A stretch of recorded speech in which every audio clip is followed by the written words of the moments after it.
Gilbert down the right sideline. Touchdown! Touchdown, Oklahoma! Sooners win Bedlam. Pistols firing. Touchdown, Oklahoma State. The students are storming the field. Happy day. To the one. Reaching.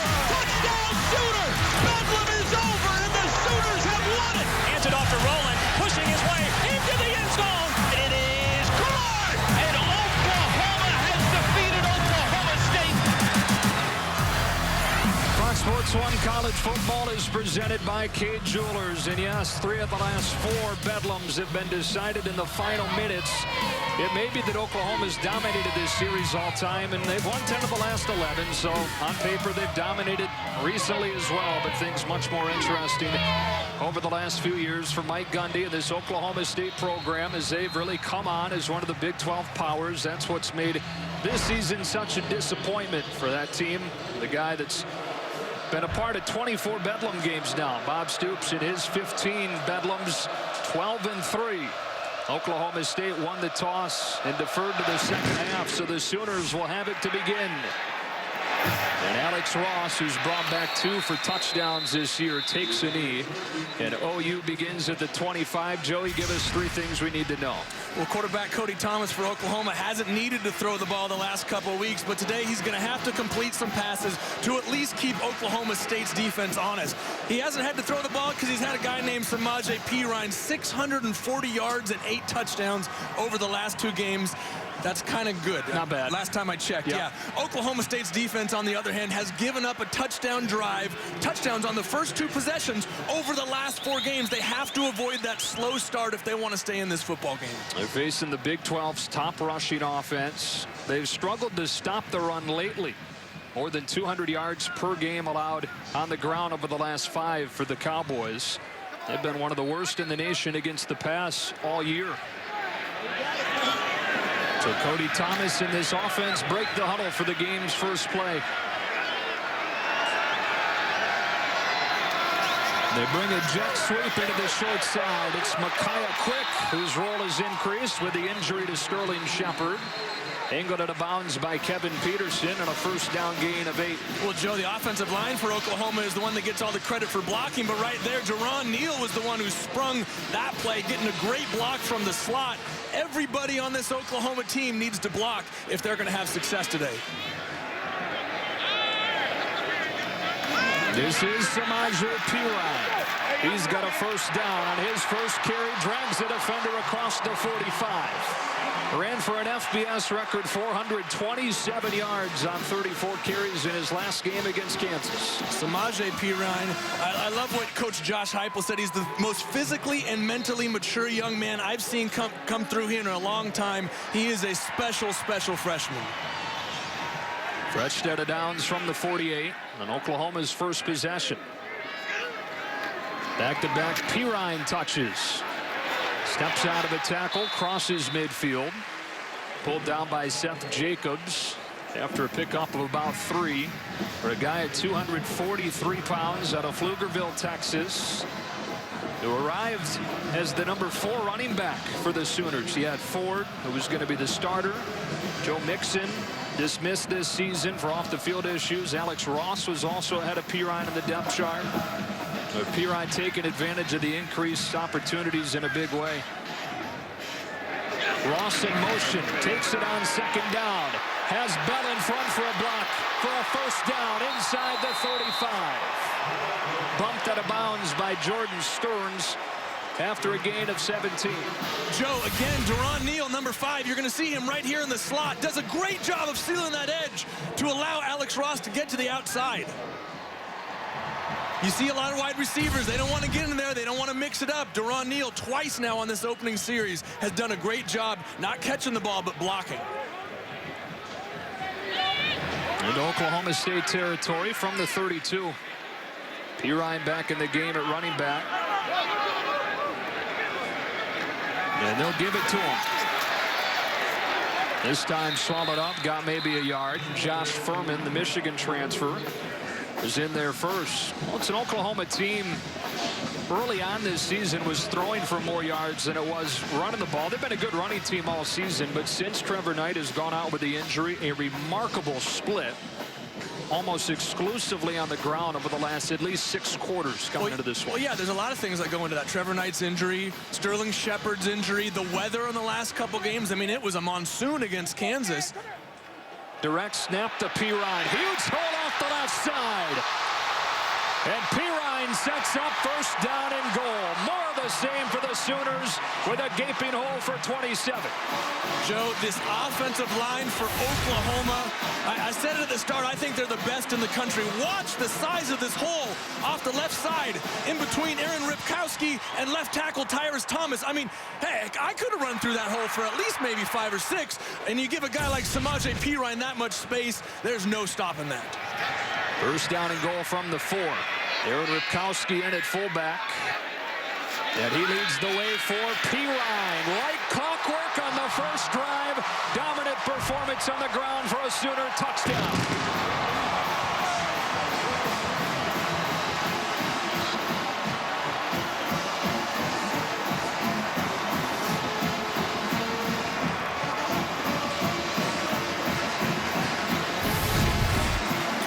Joe, until Oklahoma State shows that they can stop the ground game for the Sooners, you are going to get a heavy dose of this. Aaron Ripkowski as the lead blocker. Salvage Pirine following him through the hole, in for 6. And Honeycutt's extra point is good. 8 plays, 8 runs for the Sooners. And now over the last 6+ quarters, how about this split? 96 run plays, 16 pass plays. Whatever it takes, this is a dominant opening drive for the Sooners and a 7-0 lead.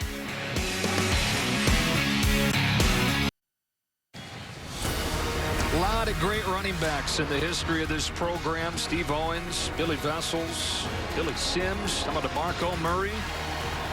Long history of great running backs, and Salvage Pirine putting together one of the best freshman seasons, not just at Oklahoma, but for a running back in college football history. And 50 yards on the opening drive, 7 plays and all runs for the Sooners. What's that, 690 yards now over the last couple of games? We're talking an historic clip. Oh yeah, he was only 27 yards behind the FBS record for a two-game stretch. He may be adding to that right now. Short kick taken at the 5. And brought back across the 20-yard line by Des Roland. That's where Oklahoma State will begin its first possession. Chris told us off at the top of the show that it will be Mason Rudolph. Give us 3 things we need to know. Well, yeah, Mason Rudolph, his first start a couple weeks ago against Baylor, played well, 280 yards and 2 touchdowns through the air, but he's going to have to do more than that today in the Bedlam game. He's going to be looking for another true freshman, James Washington, who's emerged as the top wide receiver for Oklahoma State. This young man has a lot of potential, and if they're going to do it against this Oklahoma defense, it's going to be through the air. Against the run, they're 11th in the FBS against the rush, but through the air, 114th against the pass. Teams can throw it against Oklahoma. They're coming off their best game. They held Kansas to 103 yards in a downpour 2 weeks ago. Rudolph starts out of the gun. They fake it to Hill, give it to Roland, who went for 144 yards and a couple of touchdowns in that loss for Oklahoma State in Stillwater last year in the Bedlam game. Roland not nearly as big of a season numbers-wise. Kind of a trickle-down effect from the struggling offensive line and the lack of mobility at quarterback. Well, I think that's the key. J.W. Walsh not being in the ballgame, his ability to run keeps the defense honest. And Coach Gundy told us a couple weeks ago, those runs that went for 10 and 12 yards for Roland last year are only going for 4 to 6 this year because that backside end is allowed to crash down since there's no threat of the run by the quarterback. Rudolph to throw for the first time. Steps away from the pressure. Heaves one dangerously that finds Washington. The freshman Thomas took a chance. Couldn't come up with it. And Washington made him pay for 25 yards close to midfield. Boy, what movement in the pocket by Mason Rudolph there. Had a guy coming free right up the middle. Slides to the side. Finds his receiver. You said it. Made a little bit of a dangerous throw out to James Washington there, but you'll see it. Rudolph has a guy come screaming free right up the middle, slides to the side, gets the ball out. Nice job by the freshman. From the 48, first down, Oklahoma State. Rudolph into the wide side, too tall for an open Washington. And it's 2nd down and 10. It's the lowest scoring Oklahoma State offense since 2005. Remember Rudolph against Baylor 2 weeks ago led them to 28 points. They hadn't scored more than one offensive touchdown in the previous 4 games. Well, a lot of things contribute to that. Dax Garman has been receiving a lot of the criticism, but look, he's had no chance to throw the football this year. The offensive line has been, I guess, porous to say the very least. Mason Rudolph coming in fresh, just a spark he's been able to provide. 2nd and 10. Rudolph pulls it and then gets it out to Hill. He makes one man miss, and the speedster breaking back to the inside for a 1st down. Anytime you talk to a defensive coordinator that's getting ready to face Oklahoma State, the first name he brings up, Tyreek Hill. Well, and there's the reason why. This young man is special fast. I mean, he is a track star, a football star. He's 2nd in the Big 12 in all-purpose yards, almost 500 yards rushing, 700 yards in kick returns. Anytime this guy gets the ball in open space, he's dangerous. Full house backfield on 1st down from the 42. Here's Hill off the left side. Bubbling it away from Alexander with a cutback. Surges forward for 6 or 7. Alexander was there for the stop on Hill's 2nd consecutive touch. Well, Joe, Oklahoma State is putting a little bit of offensive momentum together here right now. They're moving the chains for the first time in a couple games. You know, I asked Coach Gundy, why hasn't Tyreek Hill been a bigger part of the offense over the last 2 games? And he said, it's not like we're not trying to get him the ball. We just haven't been converting on 3rd down to sustain drives. Oklahoma State on this first drive is doing a nice job of moving the chains. Therefore, Hill's getting more touches.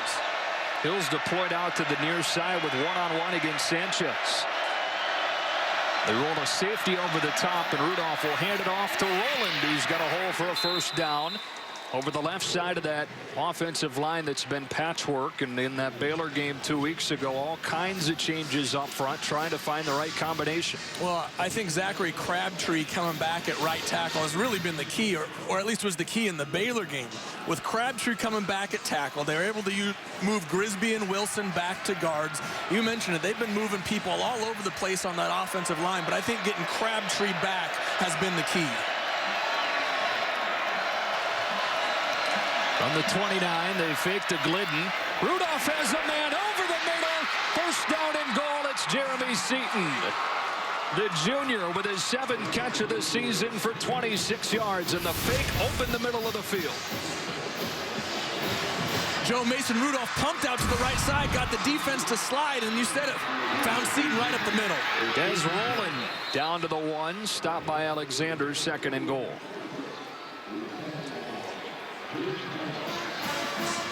Roland had a big game last year in this matchup. Couple of touchdowns.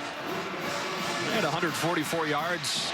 That didn't include a 75-yard touchdown on the first play of the game that was overturned by a penalty. On 2nd and goal, Roland again plunges in for the Oklahoma State touchdown. And the Cowboys respond to the Sooners' score with a strike of their own. Joe, this is what we've come to expect from Oklahoma State over the last few years. Explosive plays through the air. The little quick hitters to the outside, and then you give it to Desmond Roland, the hammer, to finish things off. 6'2", 210 pounds. He's a big, strong running back. Plunges in for the 6-point answer. 29th career score for the senior from Dallas. Hoping that this isn't his final collegiate game. Oklahoma State trying to snap that 5-game skid to reach a bowl for a school record 9th straight season. And all scoring plays are checked at the replay booth, so they take time to assure that this was a touchdown. And they need a little bit longer to take a look.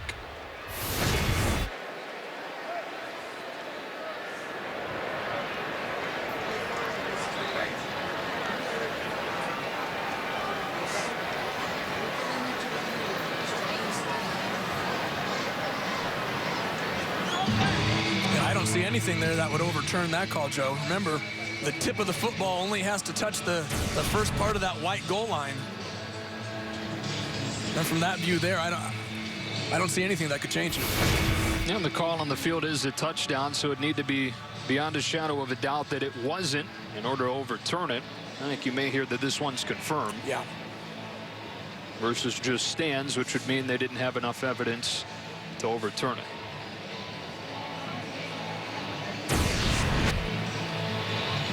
Alan Eck, head referee today. Replay official for this crew is David Ames, and if that name sounds familiar, it made Oklahoma State fans. He was the replay official in Bedlam last year that didn't overturn that controversial play in the final Oklahoma drive. Further review. The ruling on the field stands. Touchdown. It does stand as a touchdown. Remember, Oklahoma State thought they had gotten an interception to end what would be Oklahoma's winning drive in last year's Bedlam. But wasn't overturned after being called an incomplete pass. And again, David Ames returning today as replay official of Bedlam again. So Rollins' touchdown stands. And Ben Grogan on for the extra point. To tie the game at 7. 9 plays, 77 yards with good balance. This is one of the 4 passes on the drive. The Seaton down the seam to set up on 2nd down and goal. The touchdown run from Roland. Good balance from the Cowboys. Sooners back in the field when you come back. Well, if you can't make it to the game, you can home gate right from your couch with ballpark patties. So American, you can taste it. That chili, that looks good today, huh? Temperature down in the low 40s. That's what looks good right there. Yes. Scoring drive for Oklahoma State. Good balance on that possession. With 5 runs, 4 passes, executed by Mason Rudolph to equal the score at 7. Deron Neal waits back with one of the nation's top kick returners, Alex Ross, and they'll wait until the last moment to split. Neal wearing 5, Ross wearing 28. And Ross will have a chance at this one, but it goes off his fingertips into the end zone where he'll take a knee. And a flag down back where the ball was kicked off in the area of an offsides. Be a break for Oklahoma. Offside. Number 12, kicking team. 5-yard penalty. Free kick. And they'll have him re-kick with the 5 yards. That almost guarantees you that Ross is going to get a chance to touch it.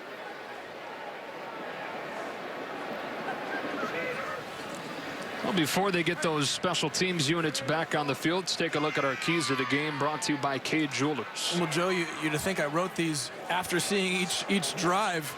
Or excuse me, Oklahoma State, stay on the field, convert 3rd downs, give your team, give your playmakers a chance to get the ball in their hands. James Washington, Tyreek Hill did exactly that. For Oklahoma, don't overthink it. You got the best offensive line in the country. You got a running back who's run for nearly 700 yards in the last 9 quarters. Give the young man the ball. Both of these teams sticking to that game plan, and we got ourselves a 7-7 ball game.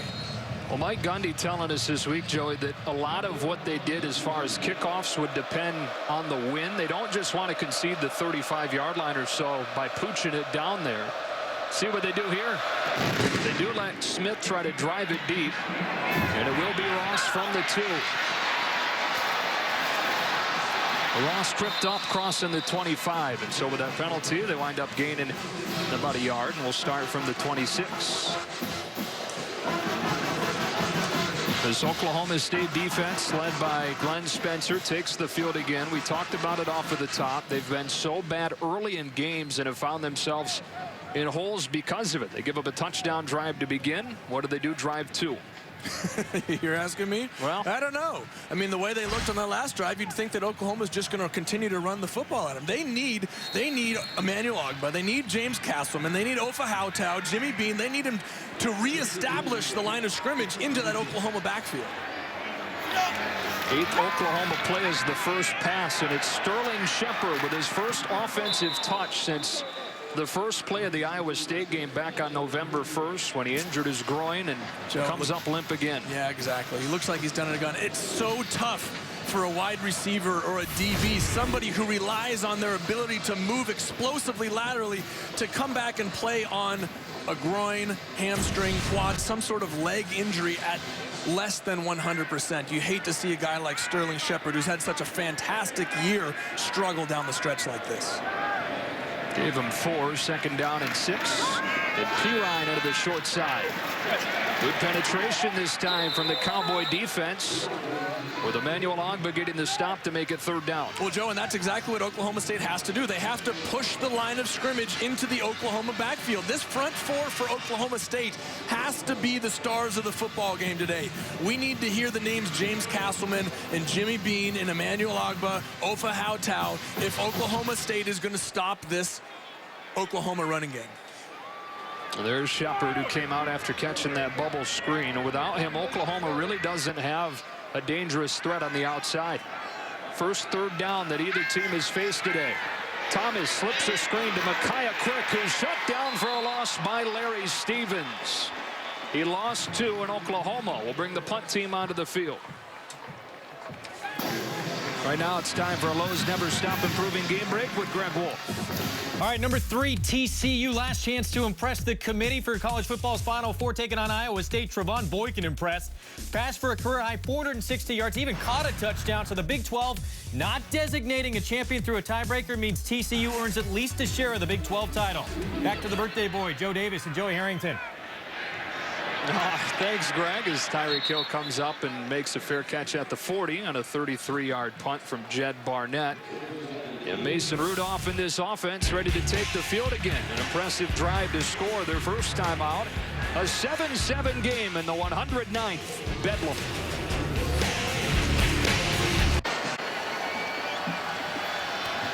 Fox Sports 1 College Football is presented by Kay Jewelers.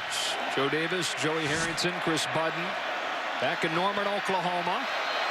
Each team with a touchdown drive on its first possession. Oklahoma State forcing a 3-and-out, getting it back at the 40. The true freshman Rudolph on first down and 10. Will throw over the middle, and wide open is his tight end, Jeremy Seaton. His second reception goes for 19 into Oklahoma territory. And Joe, Jeremy Seaton was completely uncovered. The play action by Mason Rudolph in the backfield drew up the Oklahoma linebackers to the point where, Jeremy Seaton just ran right by him. Nobody around him. Great play action by Rudolph.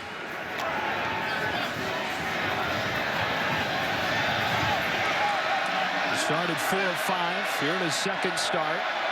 Oklahoma crowding the box on first and 10. They run a jet sweep. Tyreek Hill trying to reverse field, and Charles Tapper making sure that he can't drop it in for a loss of 3. Statistically, he's not had the same year that he had last year, but solid again in his second year as a starter. Well, yeah, Charles Tapper, first team all Big 12 last year. Like you said, statistically hasn't put up the big numbers, but he is such a key to this Oklahoma defense. Charles Tapper, Eric Stryker, Zach Sanchez, before his injury, Geno Grissom. These guys they're vets. They were the guys that you can rely on to lead a football team. Pressure coming from the wide side on 2nd and 13. They fake to roll and then get drilled. The ball comes out, and Stephen Parker picks it up, but they blow it dead back where it popped out. So they say that Rudolph was down as Stephen Parker gets the sack and makes it 3rd and long. Well, Joe, you're going to see Stephen Parker here down at the bottom of your screen come untouched. Hesitates for a moment on the play action, Desmond Rowland. But again, protection has been the key. That has been the issue for Oklahoma State this year. You can't allow an unblocked guy from the secondary to get on your quarterback, especially on your freshman quarterback when confidence is such an issue. So after that impressive first drive, Oklahoma State now looking at a 3rd down and long. 3rd and 19 officially. Joe, don't be surprised if you see Oklahoma State run some sort of draw to avoid putting the hands in their freshman quarterback in this situation. They're going to take a closer look to make sure that ball hadn't come out before Rudolph hit the ground. We'll take a break. Be back in a moment.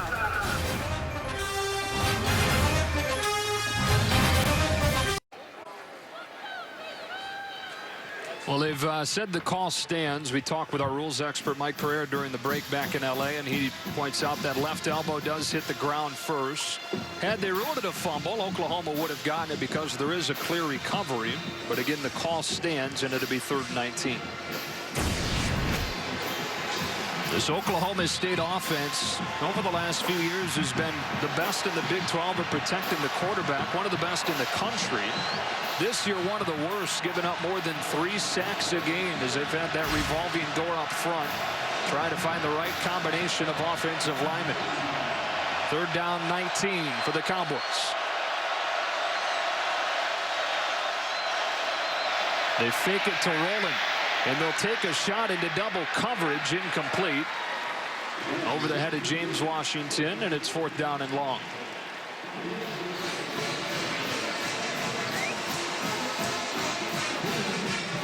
Sanchez with the coverage.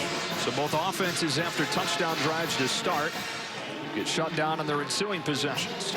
Well, Joe, for Oklahoma State, it was 2 negative plays. The offensive line allowing the penetration on the Tyreek Hill jet sweep, and then the offensive line allowing Stephen Parker to come unblocked for the sack of Rudolph. Kip Smith will punt it away.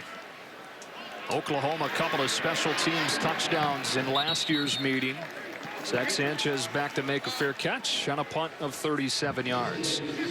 Well, it all comes down to this. The Ohio State Buckeyes, one last chance to prove they deserve that 4th spot in the college football playoff. They take on Wisconsin in a must-win situation for Ohio State if they want to get into that playoff with the Big Ten title at stake. Big Ten Championship, 7 Eastern, only on Fox and streaming live on Fox Sports Go.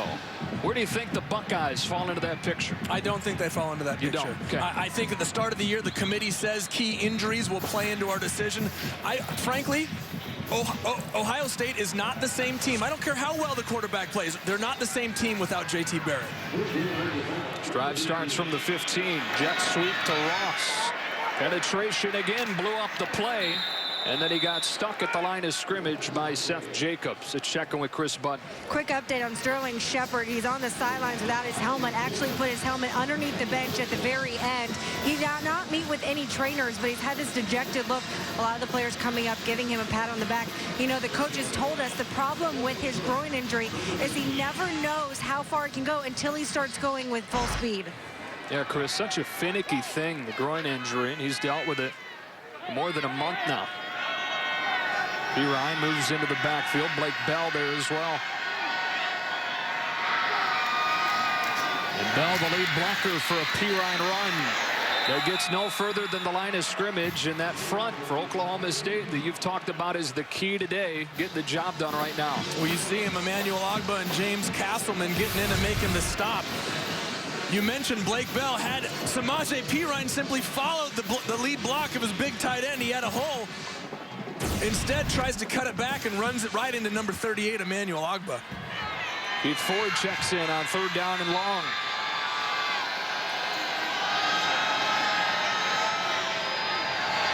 Nobody in the middle of the field for Oklahoma State. Thomas back to throw. Over the middle for Keith Ford. It's a 1st down. Angled out of the backfield and picked up 15 to move the chains. Well, it's almost as if the Oklahoma Sooners heard what you were calling nobody in the middle of the field, so they set up a perfect middle screen to the running back, Keith Ford. He had a little bit of fumble troubles against Kansas. Maybe allowed Samaje Perine to get on the field a bit more for that big game. Well, let's call it what it was, the best game in FBS history. Yeah, exactly. The Ford was the guy that was the starter to begin the season, but then suffered that leg injury and missed 5 games.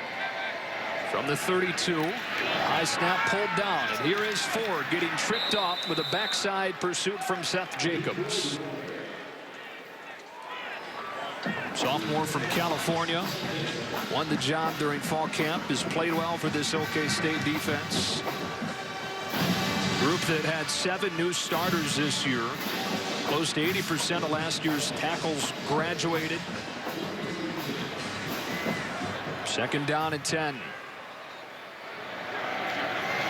They fake the sweep. Thomas has Bell running free. And Blake Bell steps inside the 25. 55 yards to the senior, who's become a Bedlam legend. Joe, everybody remembers Blake Bell as the Belldozer, the quarterback on short yardage and goal line for Oklahoma. But this this unselfish senior went into offensive coordinator Josh Heupel's office in the offseason and said, I want to help this team. I can move to tight end and better serve this school. What a unselfish young man this guy is. You mentioned it. He's a Bedlam legend. Had a terrific game as the third-string quarterback last year, coming in and saving the ball game. What a fantastic young man. The kind of guy you'd love to have on your team. His first catch in 4 games. Here's Pirine. Not much of a hole this time. And Oklahoma State's defense much better against the run these last 2 drives, after Oklahoma averaged more than 10 yards a carry on their first possession.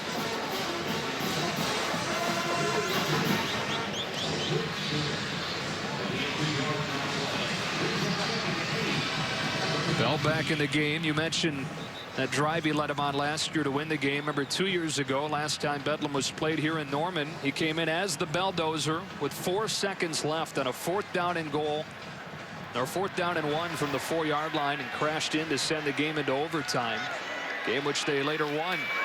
Here's Ross taking the fake, and Thomas taking the ball for a short gain, and it's 3rd down. To bring this first quarter to a close, each team marched it down the field and scored on their first possession, but then the defense is stiffening up. Oklahoma on the move once again and looking at a 3rd down to begin the second quarter, the 109th Bedlam.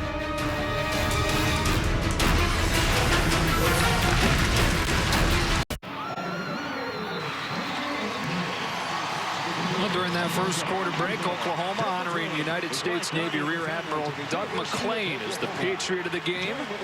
He's an OU graduate. He's a member of the OU Naval ROTC.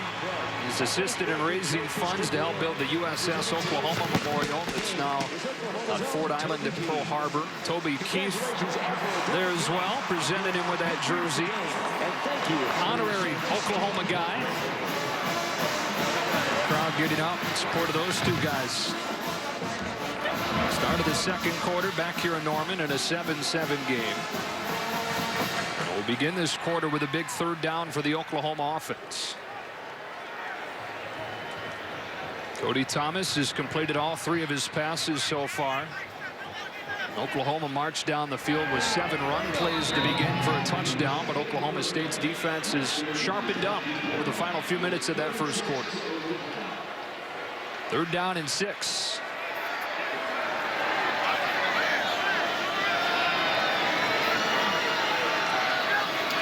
Against a 4-man rush, Ford is wide open out of the backfield. Runs through a defender to set up 1st and goal.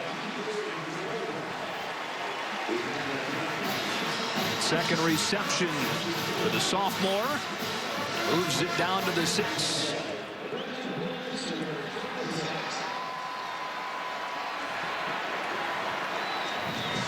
Oklahoma brings Pirine back into the game at running back.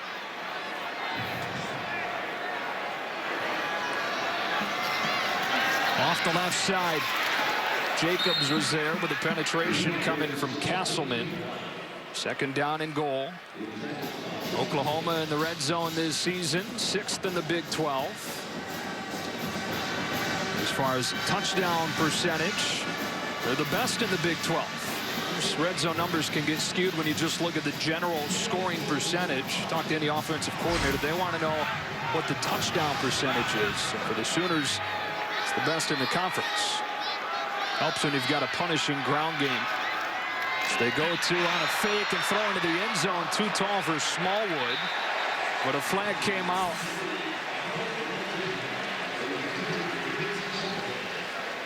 Richards was covering Smallwood. Alan Eck to let us know. Pass interference. Number 18, defense.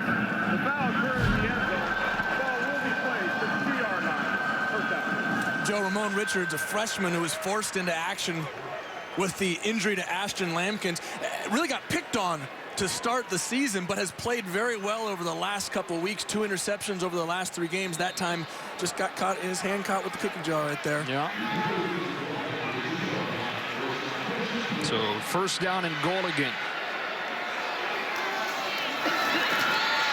Thomas pulls it and loses a couple of yards. Back to the 5. Castleman was there with Stearns. 2nd and goal. Joe, the Oklahoma State defensive line doing a nice job of reestablishing the line of scrimmage. They're pushing this O-line for Oklahoma back a yard into the backfield. That's what you have to do if you're going to disrupt a powerful running game. Force that running back to go sideways. Force him to take a sidestep so he's not hitting everything downhill. That time forced Cody Thomas to pull the ball and made the tackle for a 2-yard loss. Nice job by the D-line for Oklahoma State.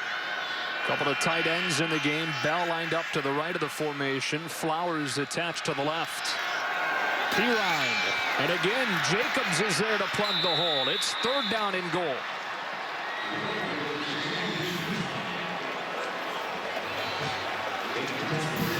Well, Joe, it looks like Oklahoma State is going to force Oklahoma to throw the football. They're not going to let Samaje Pirine get this ball into the end zone. They're going to force Cody Thomas, the redshirt freshman, making only his 3rd start. They're going to force him to throw the ball into a tight window here. So Oklahoma drops Thomas into the shotgun. 3rd down and goal for the Sooners. Ford into the game at running back. Thomas well protected into that tight window. Flag comes out. 1st down and goal again. Bell got pulled down by Jacobs.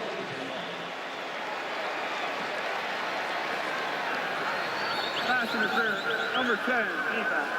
Foul occurs in the end zone. The ball will be placed at the 2-yard line. 1st down. 2nd PI to set up 1st and goal on this possession. Well, Joe, and you can't keep shooting yourself in the foot like this. Seth Jacobs just getting his left hand in there on Blake Bell. Really bails Oklahoma out because that ball was put too far out in front of him. Probably wouldn't have caught it anyway. So back into a heavy set. Ripkowski leading the way for Pirine. Stood up at the goal line. 2nd effort shut down as well. 2nd and goal. And how about the effort from this Oklahoma State defense right now? Well, Joe, watch Billy Leveni come in, number 95. He's going to come up and clean the pile. Great initial stop right there. Pirine keeps his feet moving. Here he comes. 95, wham! Cleans up the pile, keeps Pirine from stretching that ball out. Look, everybody on this Oklahoma State defensive line, starters, subs, they're all getting in the mix today. They're going to force Oklahoma to throw this football. Ripkowski. And the fullback fights his way in for the score. Boy, they pounded away, then decided to give it to the senior. His 1st touchdown. Oklahoma's back in front.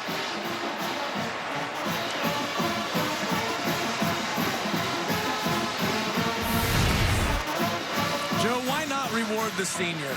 Aaron Ripkowski, the guy who's the lead blocker. The former state powerlifting champion. I mean, this guy is just a football player. Old school, hard-nosed, tough football player. Reward him a little bit. Give him a touchdown every once in a while. Honeycutt adds on the extra point. Boy, it seemed like Oklahoma was inside the 5-yard line forever, taking advantage of a couple of pass interference calls. And then handing the ball to the former walk-on, the fullback from Dayton, Texas, Aaron Ripkowski, in for the touchdown, and Oklahoma back in front.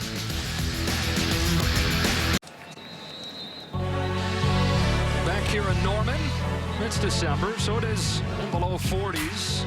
You're calling for low 50s, but I think we'll need the sun to fight through that fog, those overcast skies, in order to heat it up.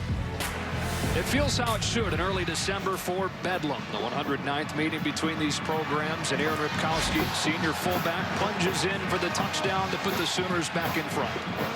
Joe, I got to say, what a great college campus this is. What a great college feel walking through before the game. The bells are going off, playing the fight song. Just a wonderful atmosphere here in Norman. You said on our walk to breakfast this morning that the bells are your favorite part of a college campus. Oh, yeah. You get the clock tower that plays the fight song. Nothing better than that.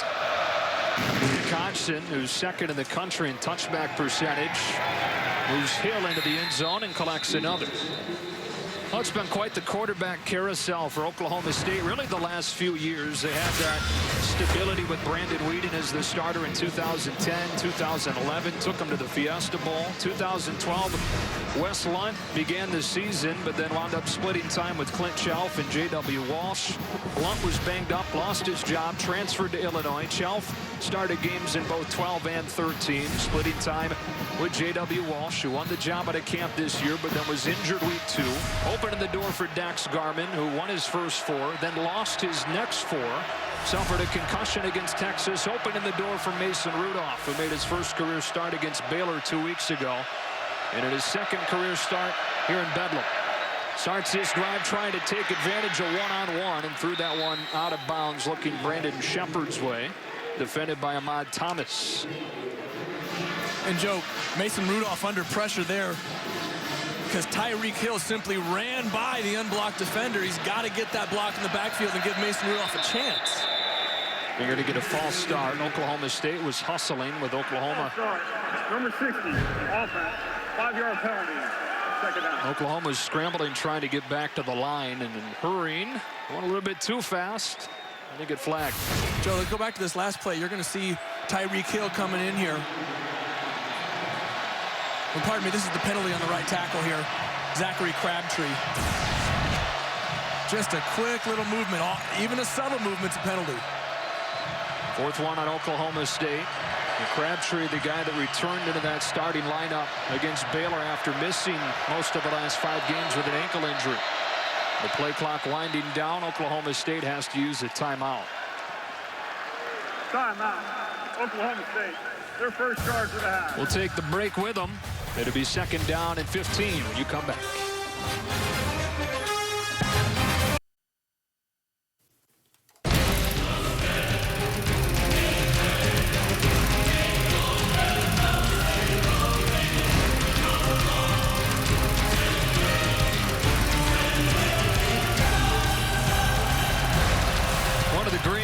Games of all time there. That was 84 when they were 2 of the top 3 teams in the country. Oklahoma with a 24-14 win in that one. With a 14-7 lead in this one. 2nd down and 15, and Rudolph off play action, showing off the arm strength, tipped and caught, and then dropped. In and out of the hands of Glidden with a flag down back where the pass was delivered from. Hung that one up, almost picked off. Hands to your face, number 91, defense. 15-yard penalty, first down. Charles Tapper gets called for an illegal hands to the face and bails Oklahoma State out.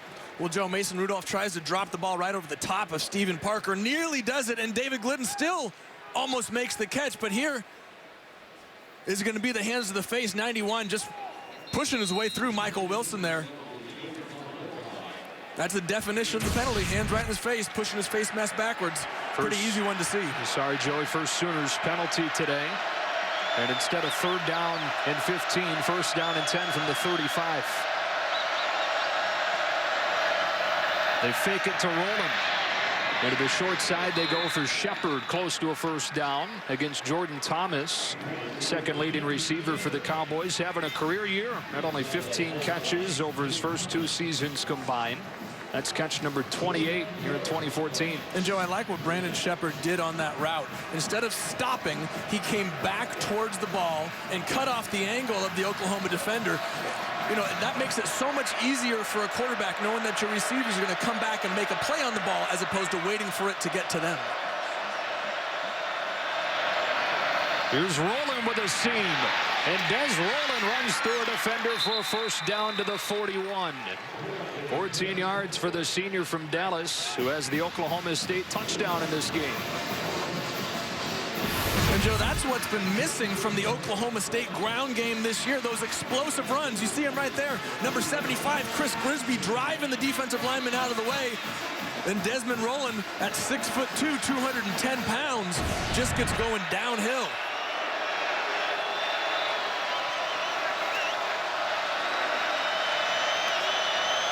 Fake to Glidden, go to Rowland again. Patiently waits for the hole to develop. It never does. Alexander and Tapper there to drop him for a short loss. You know, Joe, what I like about that play is he didn't try and make too much out of it. You know, a lot of times you see a running back get stretched to the sideline and he starts dancing. He tries to find a hole, tries to be Barry Sanders. Take the loss. Now you're in 2nd and 10 instead of taking a big loss backwards and putting your team behind the chains in 2nd and 14 or 15.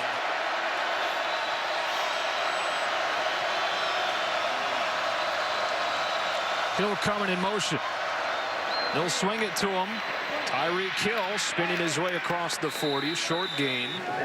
Third down coming up for Oklahoma State as they continue to try and find ways to get the ball into Hill's hands. Well, they've got the opportunity this game. You know, we talked about their inability to convert on third down, and Coach Gundy emphasized that in our phone call with him this week. Oklahoma State's offense needs to convert on third down to stay on the field, to get the ball into their hands of their playmakers, and they've done a fairly nice job of that to start this ball game.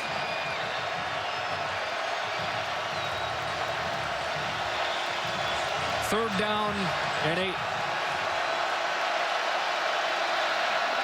Pressure's picked up, so Rudolph with a chance to go deep for Shepard, and a touchdown, beating Thomas from 39 yards and an extra point from a tie game.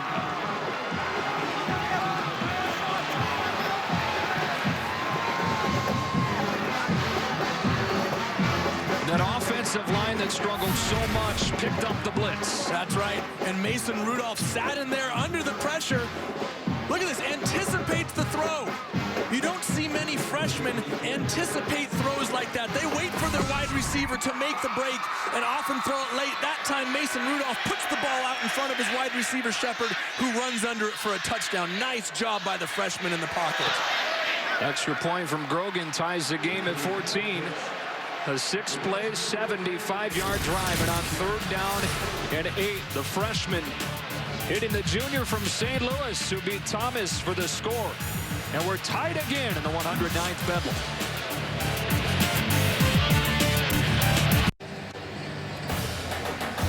Fox Sports 1 College Football is presented by Cade Jewelers. And back here in Norman, a bit of a breezy day with the temperatures in the low 40s. Oklahoma State tying the game with a 6-play, 75-yard scoring drive. Shepard from Rudolph, 39 yards.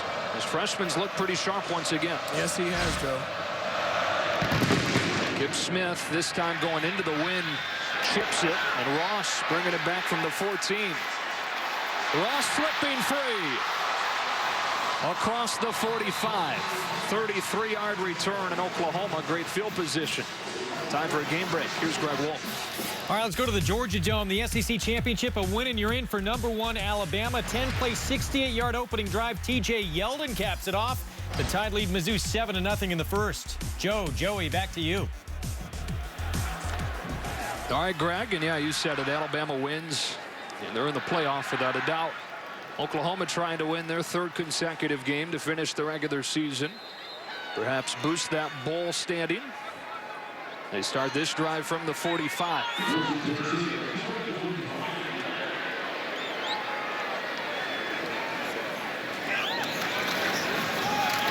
P-Ryan with a gain of 6.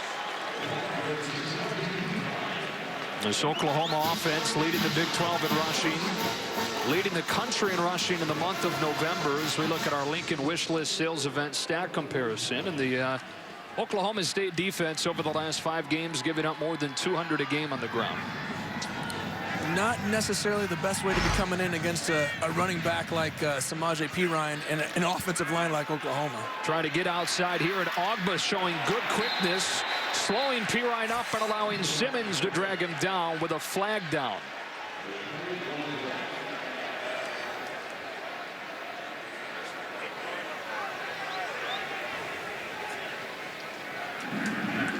Personal foul. 15-yard penalty enforced at the end of the line.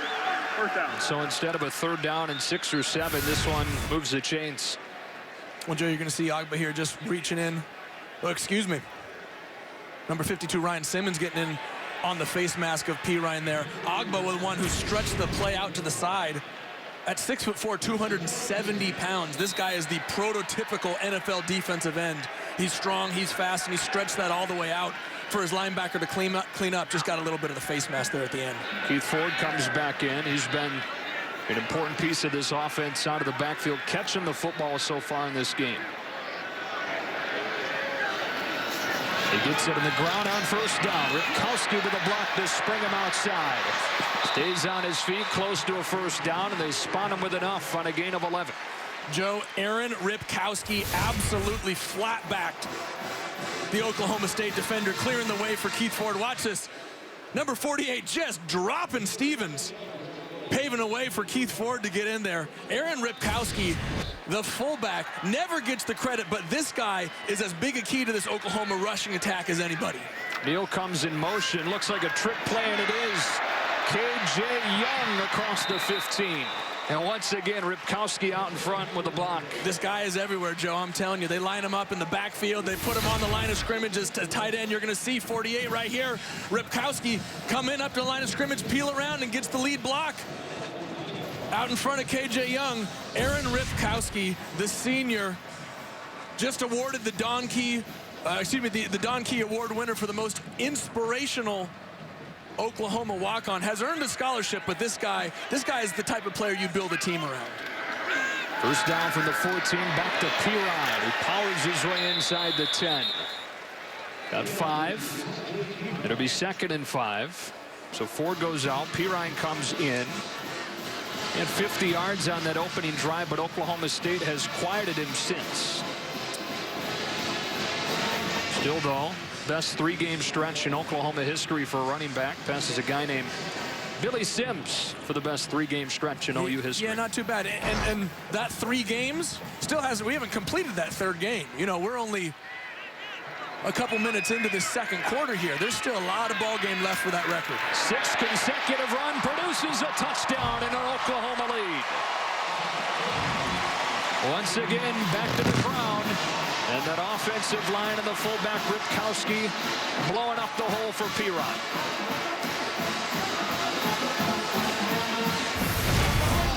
When the offensive line opens holes like this, it is nearly impossible to stop Samaje Perine. It's impossible to stop Keith Ford or Alex Ross or any running back that you put in the backfield when the offensive line opens holes like that. Good response for the Sooners after Oklahoma State went down and tied the game with a long touchdown. Perine in for his 2nd touchdown of the afternoon. Once again, Ripkowski with a big block. One of the nation's top offensive lines getting the job done again. OU back in front.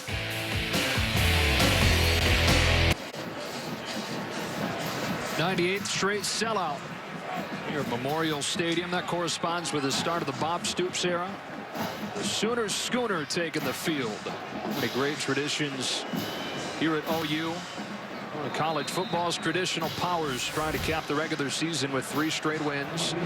Perine with his 2nd touchdown, his 7th rushing touchdown in the last 6 quarters.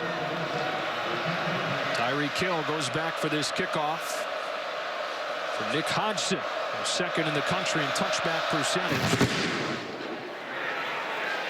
And grabs another here.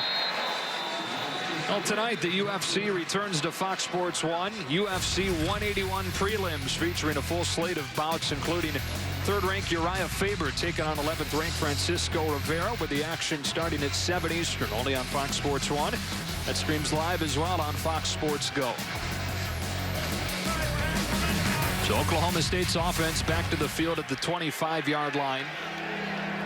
Went down to tie the game at 14 on a Rudolph touchdown pass to Brandon Shepard, but then Oklahoma quickly responds to retake the lead at 21-14.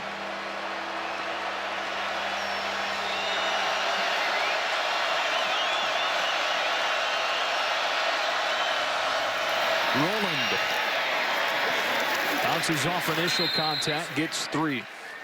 Charles Walker, redshirt freshman from Garland, Texas, makes the stop, 2nd and 7.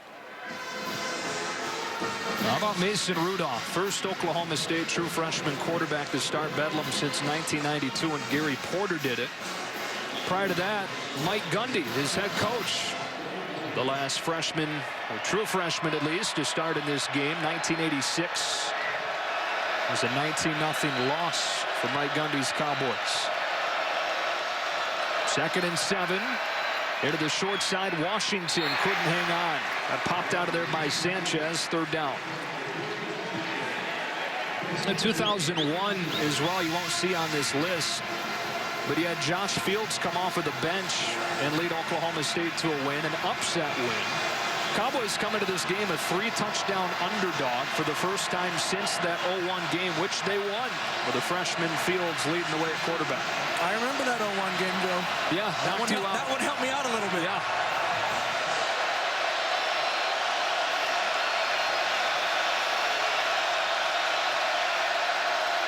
On 3rd and 7. Heaves one out of bounds. But it's 4th down. Good coverage downfield from the Sooners that time. Tapper with the pressure on Rudolph, who had to heave it away. Well, Joe, and a smart play by Mason Rudolph, just throwing the ball out of bounds there. Don't force it. You're only a touchdown down. Your offense has moved the ball well. Your defense has played very well against this great Oklahoma running game. Don't do anything silly there and give up momentum. Throw the ball out of bounds, punt it. Nice decision. Kip Smith with a line drive punt to Zach Sanchez. Fair catch taken at the 36 on a punt of 36. And some shoving going on after the play. They separate and head back to the respective sidelines. Fox Sports Supports proud to team up with Boys and Girls Clubs of America. Boys and Girls Clubs help young people to reach their full potential as productive, caring, and responsible citizens through programs that promote character and leadership, education, healthy lifestyles, and more. For more information, visit foxsportsupports.com. So Oklahoma back to the field on offense at the 36. We set it off at the top. Cody Thomas needed to help keep Oklahoma State honest. He's a perfect 4 of 4 for 72 yards. That ground game for the most part, getting it done once again. They start this drive on the ground with Pirine. Stop made by Larry Stevens, and a good thing for Oklahoma State that he did. There was a lot of space outside. Well, Joe, one of the few times I've seen Pirine make the wrong move. He had Adam Shedd pulling around as a lead blocker there, and had he followed him up inside the hole, he had all sorts of room to get into the Oklahoma State secondary. Instead, which is a mistake that a lot of young freshmen make, he tried to bounce it out, make the big play. Sometimes you just got to stick your nose in there and get 4 to 5 yards when you can.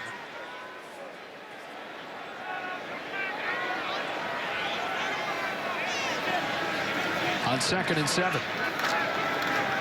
Pirine again with a seam. Pirine bounces outside, and he'll take it inside the 25. 42 yards for Samaje Pirine, and he jumps over 100 yards in this first half.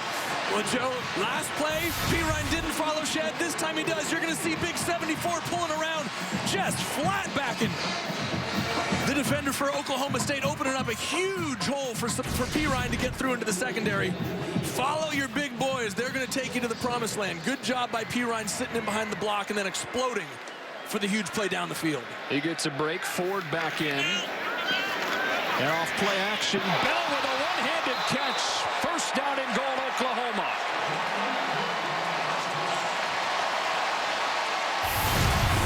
Wow. This young man can do everything, and how great is it to see him having this type of success in the Bedlam game in his final senior year.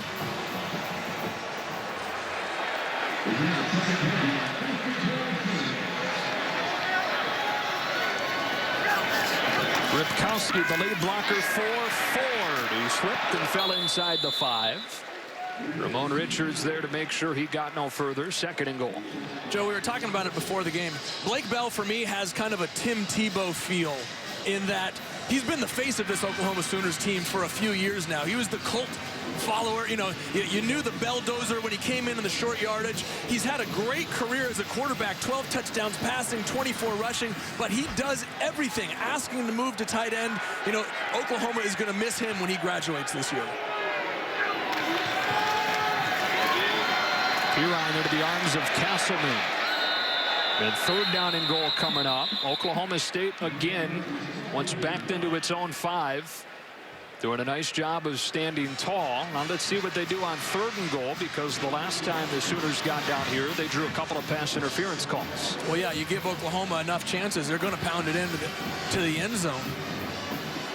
But credit Oklahoma State's defensive line. They have done a nice job of just bowing their necks and making a pile there down at the goal line. Out of the I formation on 3rd and goal. They fake to Pirine. Ripkowski's out there. Making a move. Fighting forward. Still fighting. In. Touchdown. His second of the day.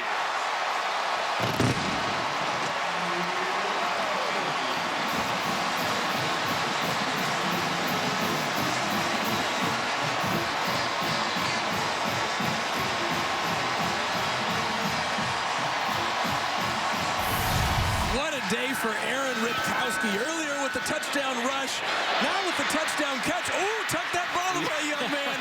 But the senior having a fantastic day in his final Bedlam game. All the seniors getting involved. Blake Bell, Aaron Ripkowski. You love to see that if you're a Sooner fan. I remember when Ripkowski went out against Kansas State because of a targeting penalty on a blindside block in the second half of that game. Oklahoma's offense stalled inside the 5. They didn't have him in there as the lead blocker, so they had to bring Honeycutt on for a short field goal, which he missed. Oklahoma lost that game. And the staff pointed to the loss of Ripkowski in that second half as a big part of the reason. 2 touchdowns in the Bedlam game for the senior and a 2-touchdown lead. Coming up at halftime, see how TCU sought to lock down a playoff spot. We'll look at the Big Ten Championship. Does Ohio State have an answer from Melvin Gordon? And one of the worst teams in college football history sneaks out a win. We'll tell you who. Joey, see you at the break. Okay, Rob, Joey, any guesses? 13-game losing streak. Has SMU won a game this year? Well, are they going to make a bowl? Because you told me they were going to after we saw them week 1 get routed by Baylor, and Joey, being ever optimistic, said they're going to be a bowl team. I love June Jones, all right? Out of the back of the end zone. So touchback will start the drive at the 25-yard line. Now, we were prepared to talk plenty about Aaron Ripkowski as a blocker today after he won the Don Key Award for the most inspirational senior. But not just the blocking, he's gotten it done, putting some points on the board as well. Yeah, you'd love to see guys who play such key roles in a team's success, but don't get the credit. Fullbacks never get the credit for the work that they do. They're like a 6th offensive lineman, and to give them a touchdown rush and a touchdown catch in the same day, wow. You got to feel good for that young man. Rudolph starts this critical drive with a throw against a cushion outside to Tyreek Hill. And they'll take a 10-yard gain on first down with the helmet getting ripped off. That means Tyreek Hill will have to come out of the game because there is no penalty. So he'll have to come out for 1 play. They spot him just shy of the first down marker, 2nd and 1. Cowboys would love to cut it back to 1 score. They'll have the ball to begin the second half.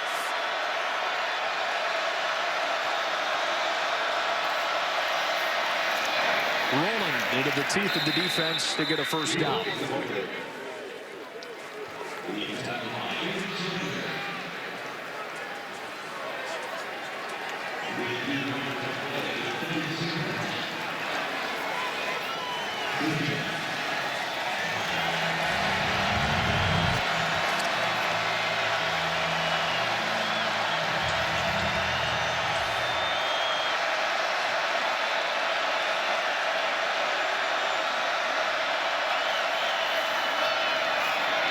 Here's a seam for Rowland, but a flag down. He had a first down run, but a flag back at the line of scrimmage.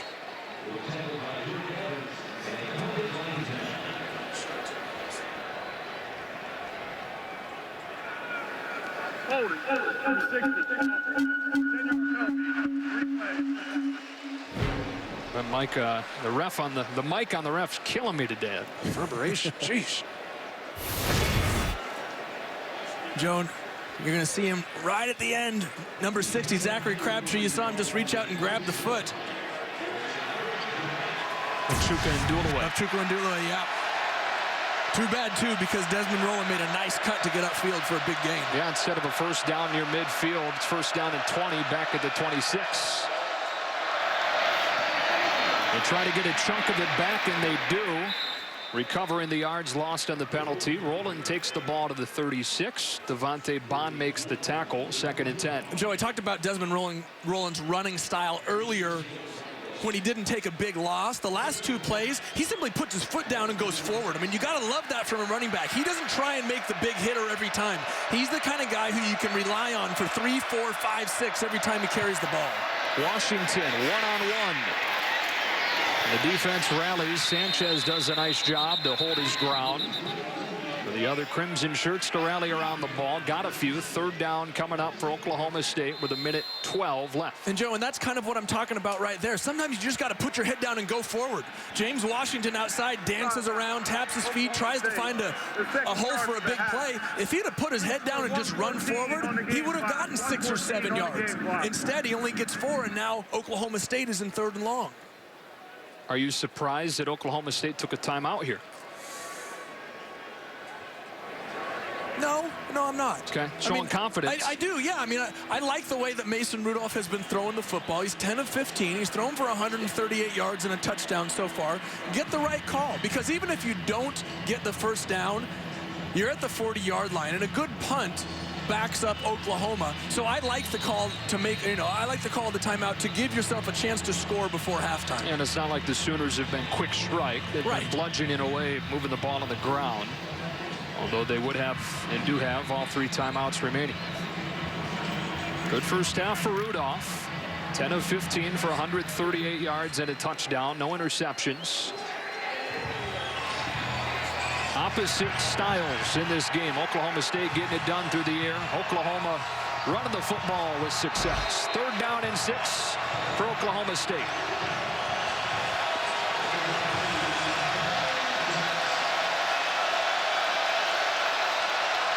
Glidden clapping his hands in the slot. Wants the football. Rudolph looks his way. Time to scan the field. Making a move. And Tapper's there to bring him down at the line of scrimmage. It's 4th down. Joe, great coverage by the Oklahoma secondary. Today, Oklahoma is starting 2 sophomores and 2 true freshmen. They did a wonderful job covering the Oklahoma State wide receivers and forcing the coverage sack of Mason Rudolph.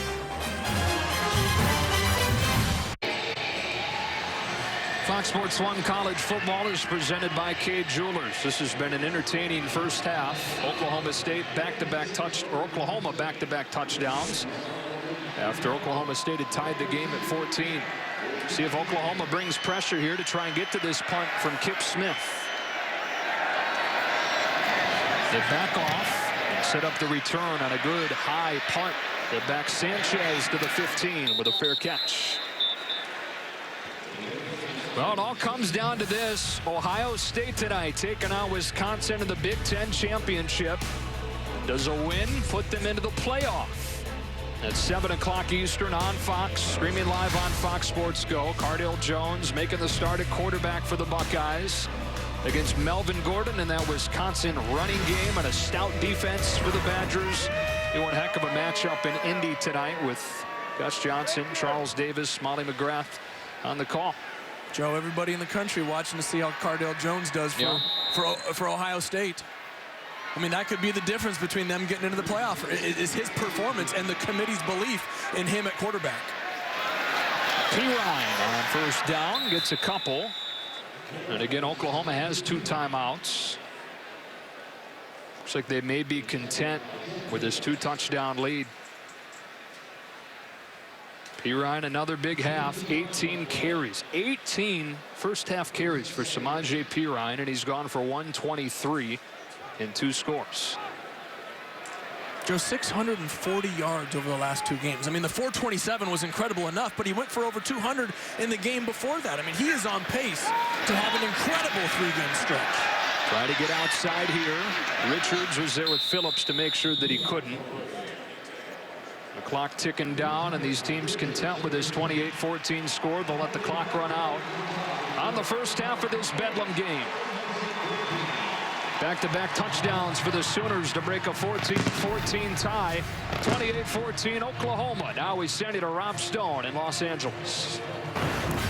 Joey, thank you. We welcome you to Fox Sports 1 College Football Halftime. Rob Stone, Joel Glatt, Dave Wannstedt here with you, Coach. Well, you like the way the two head coaches came out with their game plan attitude. Well, you know, I think they were both smart. They were both thinking the same thing, the way I think we saw it from the standpoint that we got young quarterbacks. Let's take the burden off of them early, Joel. You know, run the ball and see who can have success. Now, you know, looking at Oklahoma State the second half, the gap, they've fallen behind some. The strength of their offense is their wide receivers, so Mike Gundy's going to have to open it up a little bit to score enough points. I think conversely, Oklahoma has to stick with that game plan because clearly Pirine is getting it done. 19 for about 127 there, 19th carry coming right before the half, couple of touchdowns. And that's allowed Cody Thomas to play with a total free reign and free space in the pocket. He's 6 of 6. He's had a perfect first half, and that's because of that run game. If I'm Oklahoma, I'm staying right with that game plan. If you're an Oklahoma fan, you're probably saying to yourself, I got to have a little more Ripkowski, huh? Get the lead blocker in there with not one, those touchdowns for the big man. I thought you were going with Blake Bell. No, Bell. I'm all aboard the Aaron Ripkowski train right now. All right.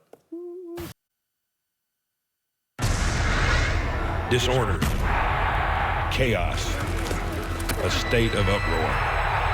For over a century, this game has divided the homes of Oklahoma. Welcome to Bedlam.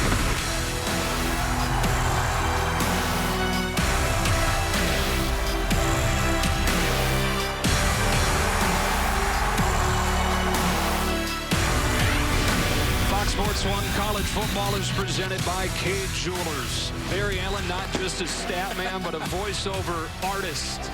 Beautiful sounds of Barry Allen bringing us back from halftime. Bringing us back inside the broadcast booth. Joe Davis, Joey Harrington. The MO for this Oklahoma team the last couple of weeks as Trevor Knight has gone down, has been running the football and no different through a half today. Well, yeah, Samaje Perine has been his incredible self in this first half. I mean, think about this. He needs only 108 yards to break Ricky Williams' FBS two-game record of 662 yards, and he needs only 170 yards in this second half to break Barry Sanders' three-game record, and he's not doing it on his own. He's doing it with Ripkowski in front of him. He's doing it with the offensive line in front of him.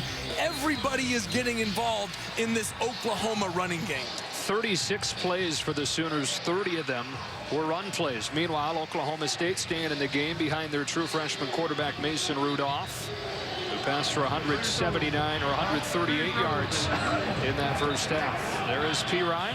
Here comes the Oklahoma kickoff team as Oklahoma State deferred to the second half. And you don't want to call it a must-score drive. You don't want to put them away this early in the game, but this is a real important drive for the Cowboys to begin the second half. Well, this is a big drive for momentum, and it's a big drive for the confidence of Mason Rudolph. I mean, he's played so well in this first half that you forget that this guy's a true freshman. I mean, this is only the second start of his career, and he's 10 of 15 for 138 yards and a touchdown. But this drive can establish your confidence going forward in the second half. Hodgson with the wind.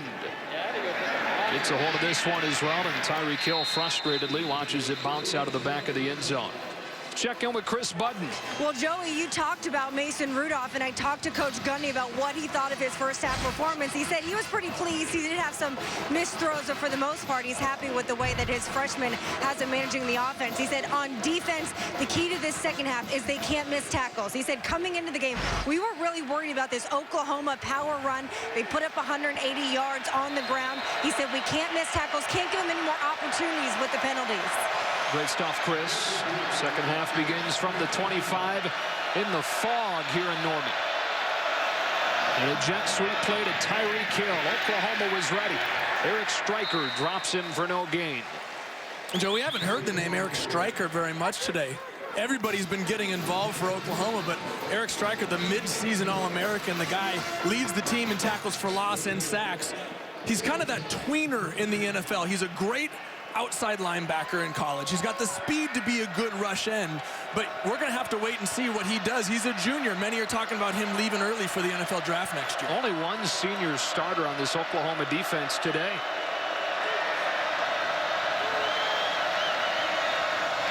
Second and 10. They fake to Rowland, throw the slant, pulled in by Shepard, who makes a move and gets to the 49. Brandon Shepard had a 39-yard touchdown catch in the first half. He's got 25 here. Joe, I cannot tell you how impressed I am with Mason Rudolph. You're going to see the route by Shepard here coming in. What you didn't see was the anticipation and the release of Mason Rudolph. That ball was gone so that when Brandon Shepard made his break, 2 steps out of it, the ball hits him right in the face mask. Great job by the quarterback Rudolph getting it out on time, and a great setup on the route by Brandon Shepard. Spot the ball right at midfield. They go to Roland. Minimal gain. Jordan Phillips. 6'6", 335 pounds at that defensive tackle spot. Plugged it up, second down. Yeah, Joe, Jordan Phillips is a handful. I mean, you think of nose guards, you think of him at 6'2", 320. You don't ever see him 6'6". I mean, this guy is massive. Some of the great NFL nose guards, Pat Williams, you know, these guys are big loads, but none of them are as tall as 6'6". Opening drive of the second half for Oklahoma State. Sooners show pressure. Rudolph to throw. Taking a shot. Wants Glidden. Drops it in, but I think he lost it in the lights. Perfectly thrown and a missed opportunity for the Cowboys. And I am in shock, Joe. That is not a ball that David Glidden misses. Coach Gundy called him, he is the catch-everything guy. And this ball, it hits him in the chest. I mean, I think you hit it right. You said it right. He must have just lost it in the lights because that goes right between the 1 and the 3. Wow, that's a missed opportunity for Oklahoma State. Bet he's going to take that visor off when he gets to the sideline. That can provide some glares at this time of day, especially with the fog. 3rd down and 9. Play clock winding down. They didn't get it off.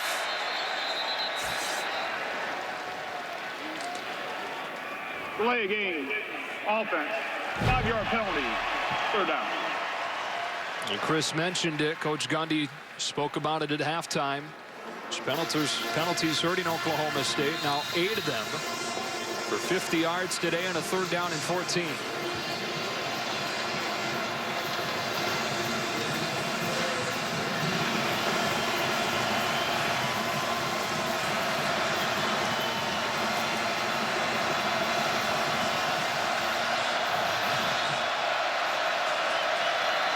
Four-man twist picked up. Rudolph trying to buy time. Stays on his feet, will take off across midfield. Excellent athleticism from the former high school tight end, who is 6'4", 215 as a load, but they'll have to punt. Joe, we saw it at the end of the first half there. The coverage by the Oklahoma secondary, it gives Mason Rudolph nowhere to go with the football. Zach Sanchez, Ahmad Thomas, Stephen Parker, Jordan Thomas, young freshmen and sophomores playing in the secondary, did a very nice job in coverage. Didn't give Rudolph anywhere to throw the football. Safe punt return put on by Oklahoma. Sanchez back signaling for a fair catch. Not a very good punt. Taken to the 15, just 31 yards. Oklahoma's offense back to the field with a freshman, Optimus Pirine, who's already got 127 yards, ready to take the field in just a moment. We'll check in on a penalty flag before we step aside here. Alan Eck. After the play was over, unsportsmanlike conduct, number 15, receiving team. Half the distance to the goal, 1st down. That's number 15's first unsportsmanlike foul. Timeout. And if he were to get a second unsportsmanlike conduct, he'd be ejected from the game. Sanchez tossing the ball to an opponent. And probably shouldn't do that.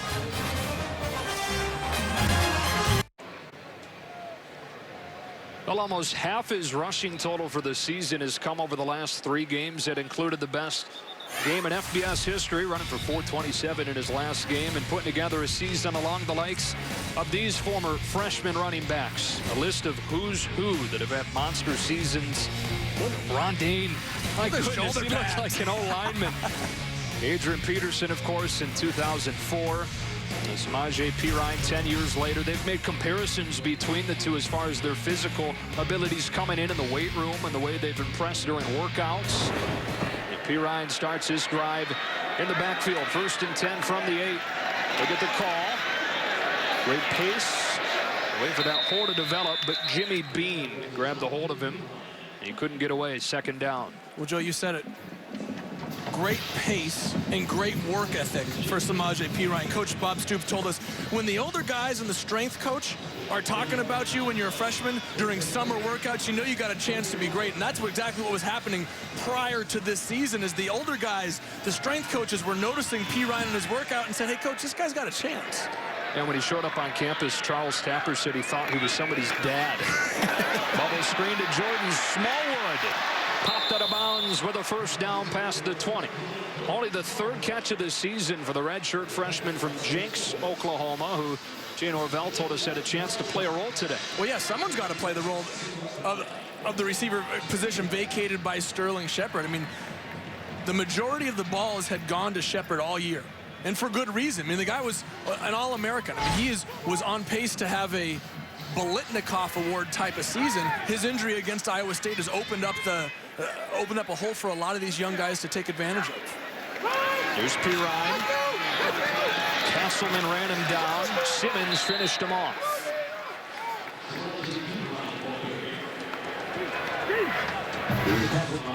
Brian Simmons, one of 3 players on this defense, making their 25th consecutive start today, along with the 2 guys you mentioned would be so important in James Castleman and Jimmy Bean. In Oklahoma, there have been phases where they've had their way in the ground, but there have also been some stretches where this defense has been really tough. Second down, 11.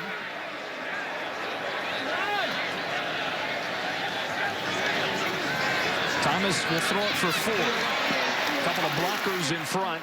Good job of the defense to fight through. Ford picks up about 7 and makes it third down.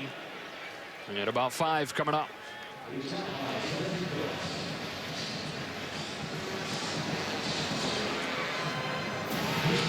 Oklahoma State trying to slam the door here and take advantage of this field position. Down 2 scores. Be tough for this offense of Oklahoma State to recover from a deficit much bigger than this.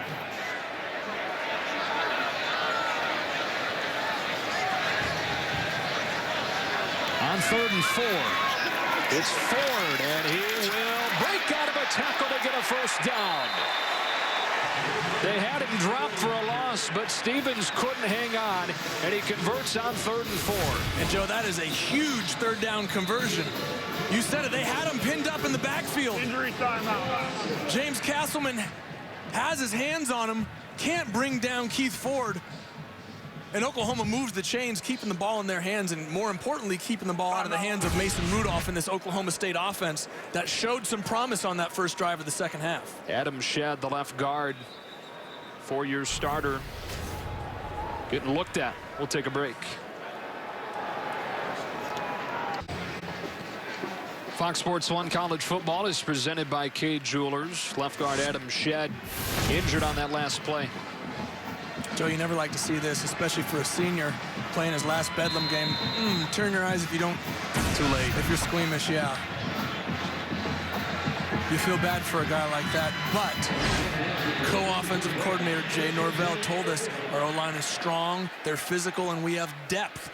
Deontay Savage, Nila Kasatati both play guard, so don't be surprised to see one of them come over and take his position. Ford trying to get outside. Got 2. Seth Jacobs was there for the stop. Yeah, this offensive line for Oklahoma, 4 seniors and a junior in the starting lineup normally. They average more than 320 pounds per man. That's the 2nd biggest offensive line in the country. Well, and that's including Ty Darlington at center, who only comes in at 286. Yeah, he brings him down. 336, 339, 343, and 329 are the weights of the 4 offensive linemen outside of Darlington. I mean, these guys are massive. Thomas perfect through the air so far. This one's broken up. Richards with a solid coverage against Smallwood, and it's 3rd down Once again, a big third down for the Oklahoma State D. Well, Joe, Ramon Richard, we mentioned him earlier because of the pass interference in the end zone, but he has gotten so much better over the last couple games. Teams picked on him, going away from Kevin Peterson. Ramon Richards had to play because of the injury to Ashton Lampkin, and frankly, when you're a true freshman playing corner, you're going to give up some big plays, but this young man has grown over the last 3 games of the season. Satellite defense, all 11 men standing for Oklahoma State, trying to confuse the freshman Thomas.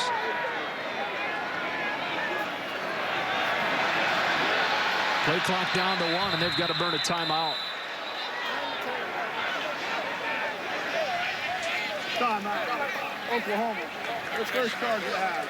30 seconds. So talk about this in the Big Ten Championship on Fox tonight, 7 Eastern, between Wisconsin and Ohio State, which will try and play its way into the playoff. TCU took care of business today, routing Iowa State. Baylor will play later tonight. Of course, Florida State later tonight as well, as this final weekend of the regular season shakes out. 7 Eastern on Fox, the Big Ten Championship. Speaking of Melvin Gordon, time now for our Nissan Heisman Watch. He's part of it, but I think we've pretty much got it figured out now, don't we? Yeah, I think the game last night in the Pac-12 championship, 5 touchdowns for Marcus Mariota. Hey, Melvin Gordon has had a phenomenal season.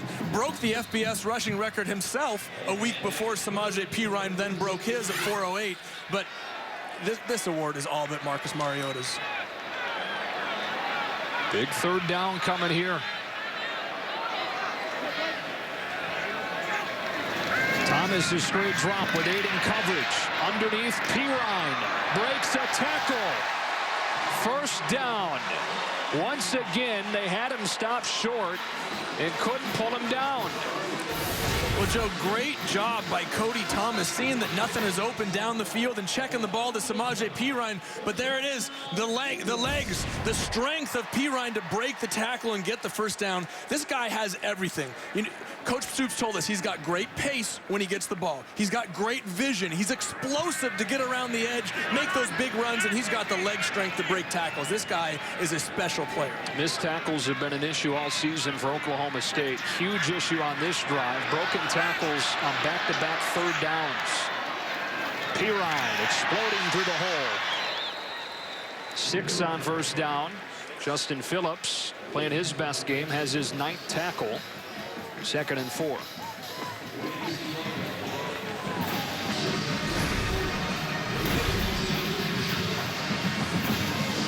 This drive started back inside the Oklahoma 10-yard line.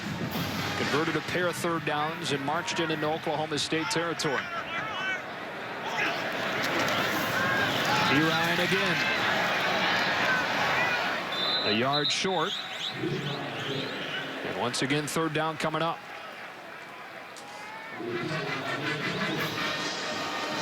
Converted their last 5 third down chances. 11th play of this drive coming here, grinding that clock with a 2-touchdown lead.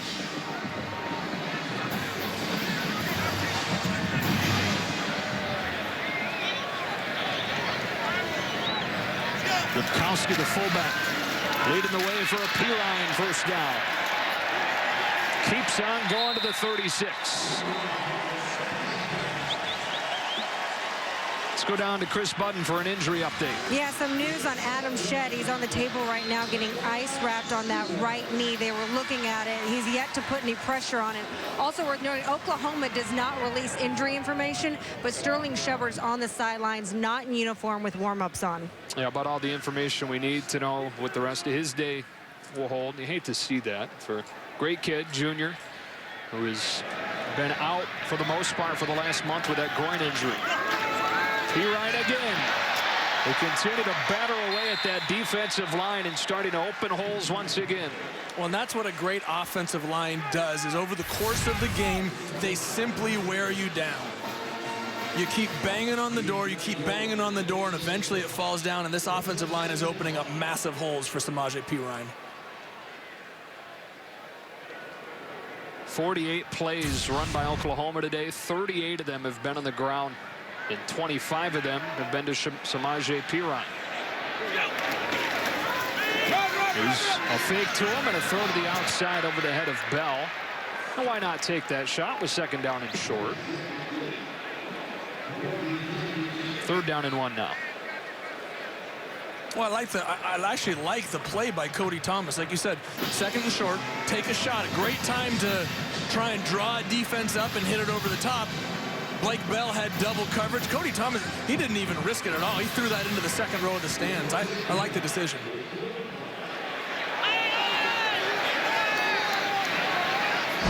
Trying to convert their 7th consecutive 3rd down. Play clock down to 5. Pirine, 1st down, but then stepped back and made it close. The ball came out. Joint possession at the 29. They say Oklahoma State's got it. Their first fumble recovery of the season. Larry Stevens recovered it, and Pirine is hurt. Oklahoma State, injury timeout. Oklahoma State entered the game the only team in America without a fumble recovery. If this holds, they'll have their first.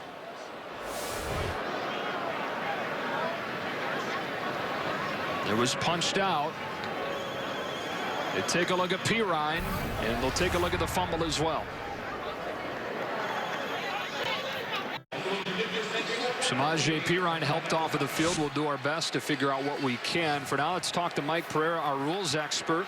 Looks like that fumble's going to stand, Mike.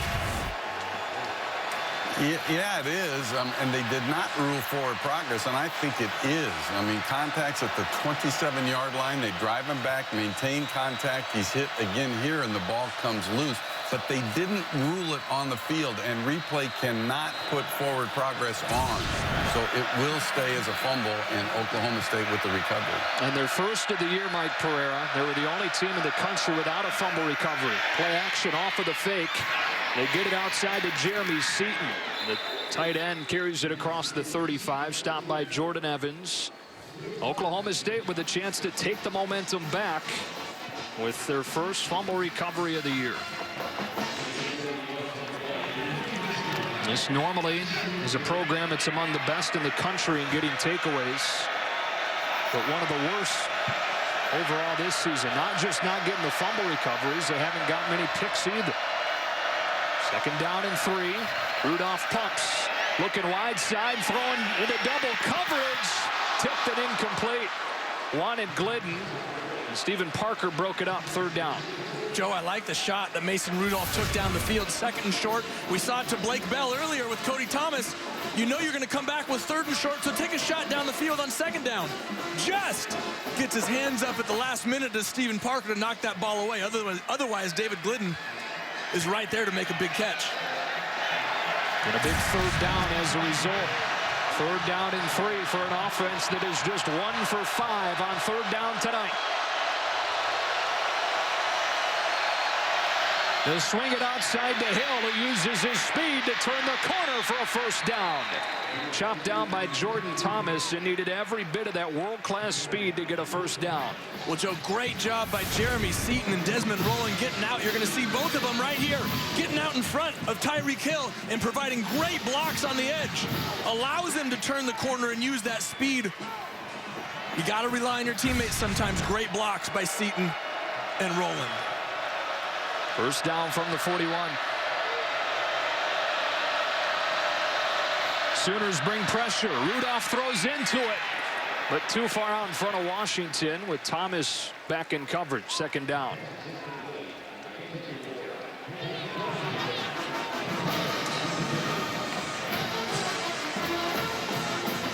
Secondary for the Sooners with 2 true freshmen, 2 sophomore starters today. Statistically, the worst pass defense in program history, giving up more than 270 yards through the air per game.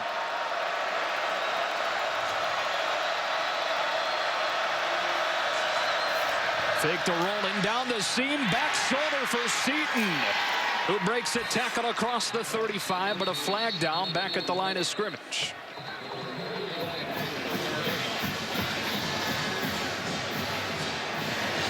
Oklahoma State continues to shoot itself in the foot. Ineligible receiver downfield, number 44, offense. The tight end was covered up by the wide receiver in the line of scrimmage. 5-yard penalty. It's 2nd down. Joe, here's what they're talking about. Number 44, Seaton, is covered on the outside. The receiver needs to be at least a step back. Because he's on the line of scrimmage, Seaton is ineligible to get downfield and catch the pass. That's the right call. Seems like so many times today the Cowboys have had a big play wiped away by a penalty. 8 penalties total now. Rudolph throwing the dig, too tall for Washington with the coverage from Sanchez. 3rd down.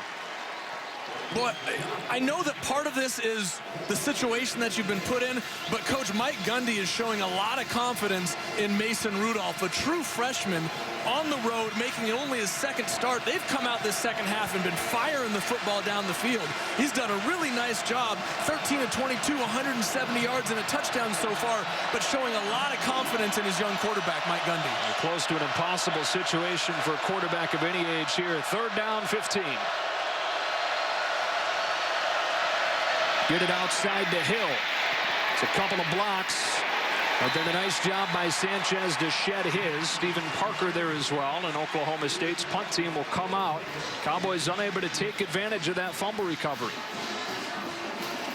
And you hate to say it was a must-score drive this early in the ball game, but with the way Oklahoma has been running the football, converting 3rd down after 3rd down, I just don't see too many other possessions. I mean, you're not going to have a whole lot of opportunities to score the football. That was one you needed to take advantage of. Just saw Pirine getting that ankle iced. Doesn't look like he'll come back anytime soon. This is another poor punt off of the foot of Kip Smith. Fielded at the 35. That's where Oklahoma will take over with a 2-touchdown lead in the 109th Bedlam.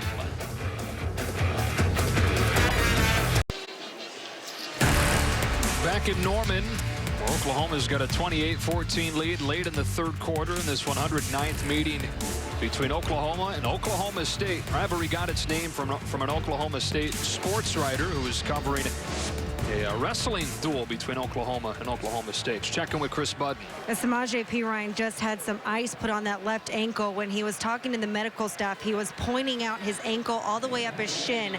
And when they would put pressure on it, he would wince in pain. Has had his hands on his face and in his head, and the coach has been coming up trying to give him support, trying to give him a hug. You can tell he's emotional and in a lot of pain. Hate to see that as Thomas puts this one on the ground, and it's a loss of 10 to start this drive. But man, just crushing to see Samaje Perine not just go down hurt, but see the emotion on the sideline after. Well, really, one of the few bright spots this year for Oklahoma. I mean, Trevor Knight goes down, Sterling Shepard goes down, Adam Shedd goes down today. An Oklahoma team with a lot of promise to start the year, lost a couple games early, knocked him out. Samaje Perine, was the bright spot, and you hate to see him go down with an injury like that. Right now, Ford is in the game at running back. On 2nd and 20, Thomas scrambling away from Ogbo with room to run. Leading the country among quarterbacks with enough rushing attempts to qualify, averaging 10 yards per carry, and he gets just that there. 3rd down and 10.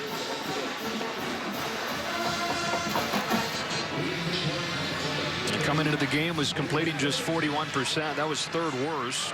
9 of 11 through the air today. 3rd down and 10. Can this OK State defense get off of the field?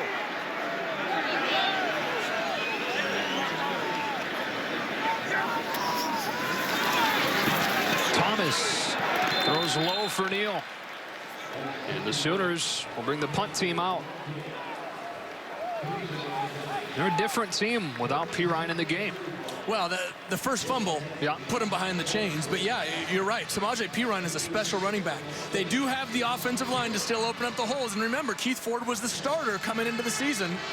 Played the first couple games, got injured, opened the door for Perine to step in. Just different, though. They're different. Yeah. They are different. Low snap picked up. Good high punt. Hill with a fair catch at the 24. Barnett does a nice job of shifting the field with a punt of 45 yards. Perine walking towards the locker room, likely for further testing. With Oklahoma in front, 28-14. Perine got him in the end zone in the opening drive. And another touchdown run for the freshman, but Oklahoma State answered. Mason Rudolph has been sharp today. Touchdown pass to Shepard, tied the game at 14, but Oklahoma back-to-back touchdowns.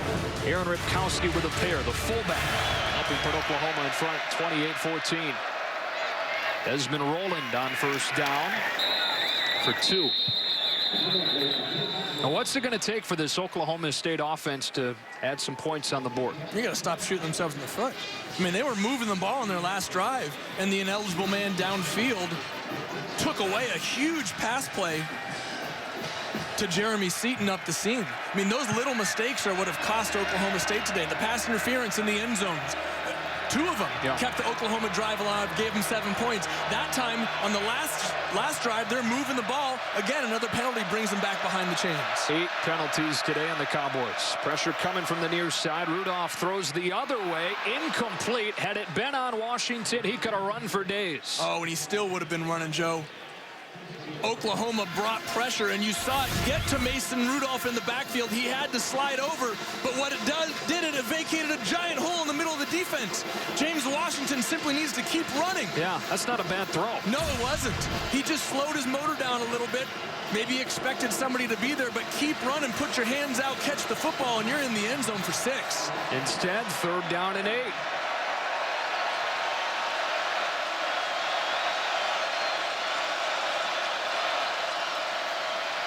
Rudolph, nice scramble. Throws it wildly incomplete, dangerously towards Washington.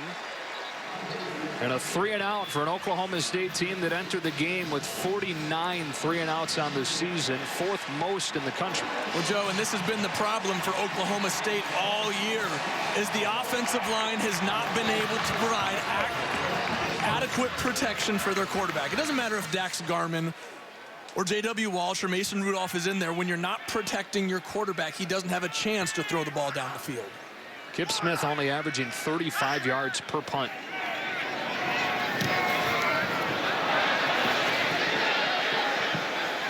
This one not very strong either. 29-yard punt from Smith. Time now for Lowe's Never Stop Improving Game Break with Greg Wolf. Guys, back at the Georgia Dome, #1 Alabama is 2 quarters away from the college football playoff. TJ Yeldon, his 36th career rushing touchdown. That's 3rd on the Tide's all-time list. Bama leads Missouri 21-3 at the half. Joey, back to you. All right, Greg, so there's all this commotion leading up to this weekend. So far, things sorting themselves out. Kind of. Yeah, a little bit. Big Ten tonight on Fox. I mean, you're still, with TCU's win, you're still going to have that debate. Should Baylor beat Kansas State? I mean, that's the assumption that we're making. If Kansas State beats Baylor, you don't have a debate. Yeah. From the 45, a flag down. They were going play action. Wanted to take a shot. Been sloppy for Oklahoma in this 3rd quarter. False start. Number 48, offense, 5-yard penalty, 1st down. So Oregon with that impressive win last night, rolling Arizona in the Pac-12 title game. TCU taking care of business today. Baylor with that big one against K-State. You just can't help but say that Baylor should be in if they win that game with a head-to-head against TCU. Look, I completely agree. Baylor and TCU will have played the same 9 conference teams. They'll have played the same opponent in SMU out of conference. They'll have both played an FCS team. The only difference is that TCU played Minnesota, Baylor played Buffalo, and Baylor beat TCU head-to-head. It does not make sense in my mind, if Baylor beats Kansas State tonight, to keep them below TCU. That makes no sense to me. No gain for Keith Ford, 2nd and 15. It'll be interesting to see. And I think no matter how many teams are involved in the postseason, you're going to have arguments, right? When it was a BCS, you argued about who number 2 should be. Now we argue who number 4 should be. You expand it to 8, you're going to argue about who 8 should be. Love it, though. It's fun. You love it. 2nd and 15, Thomas. One-on-one, back shoulder for Young, but incomplete. And 3rd down and 15. This Oklahoma State defense doing its part. They really are. They put Oklahoma in another 3rd and long situation. And frankly, Joe, I didn't think it would have this much of an effect, losing Samaje Perine. You know, Keith Ford and Alex Ross are very good running backs, and the offensive line has done a good job of opening the holes. But the 2 drives without him, they've been set behind the chains right from the start. Only 62 3rd quarter yards Thomas against a four-man rush, feels the pressure and steps away. Pumps, cuts, goes down. Got a yard. Ryan Simmons makes sure that he doesn't get any more. That should be the end of this third quarter. Len Spencer proud of the way his defense has played today, especially in this third quarter. Keeping the Cowboys in the game into the third quarter. It'll be an Oklahoma punt to start the fourth. Sooners lead by 14, trying to win their third straight to cap this season. Oklahoma State trying to get a big comeback to snap that 5-game skid.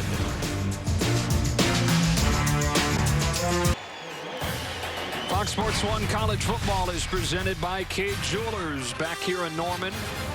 98th consecutive sellout, Memorial Stadium, and ready for the fourth quarter. This Bedlam game, 28-14, Oklahoma in front. Joe Davis, Joey Harrington, Chris Budden here in Norman. Mike Pereira back in LA helping us out with the rules today. And only the third Oklahoma punt will come from Jed Barnett with a dangerous Tyreek Hill waiting back. A line drive should give him a chance. Hill retreating at his 15. They hem him in and drop him at the 21.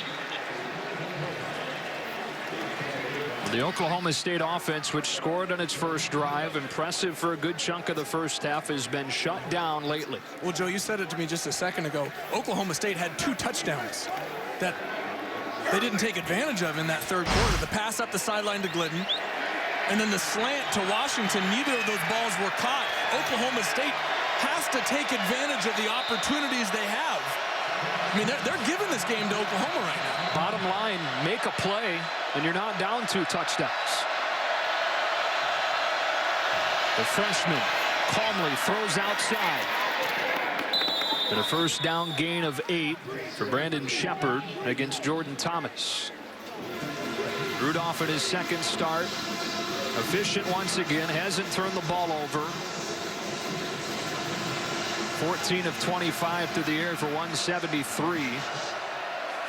The true freshman of the Rock Hill, South Carolina.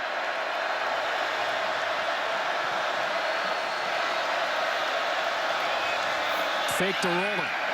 Glidden open over the middle. He makes a play for a first down to the 49. Great anticipation from the freshman Rudolph. Joe, what a nice job by Rudolph, waiting for Glidden to get to the second window, and then just like you said, he anticipated it.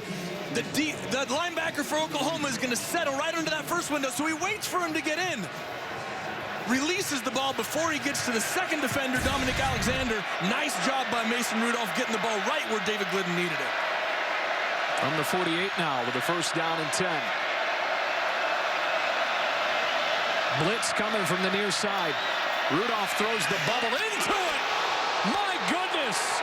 Glidden gets lit up by Sanchez.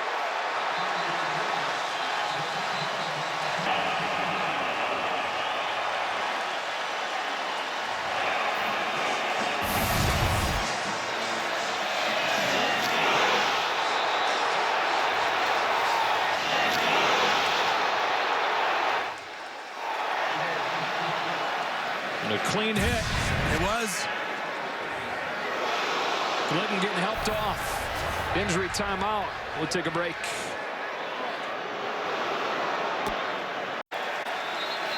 Fox Sports 1 College Football is presented by Cade Jewelers, and Zach Sanchez with that monster hit on David Glidden. Mike Pereira telling us during the break, our rules expert back in LA, that this hit right here, textbook, and will be on the video that they pass out to the teams and the officials prior to the season to say this is how you make a hard hit. Well, yeah, people were wondering, well, how do you hit somebody if you can't use the top of your helmet and you can't hit somebody high in the head? Well, this is exactly what you do. You drop your shoulder into their chest.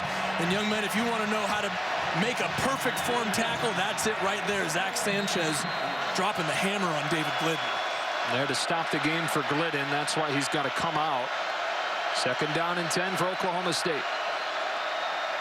Tyreek Hill in the backfield. He'll take it. Penetration, but he breaks through. And Hill with a speed explodes inside the 30. It's a run of 32 yards. Got tripped up at the last moment to save the touchdown. Joe, this young man is electric. Tyreek Hill, if you give him any space at all, he will make you pay. just a shoelace away from breaking that for a touchdown. This is the momentum that Oklahoma State needs. They need a score right here. They need a touchdown to get back into this ball game. First down from the 26.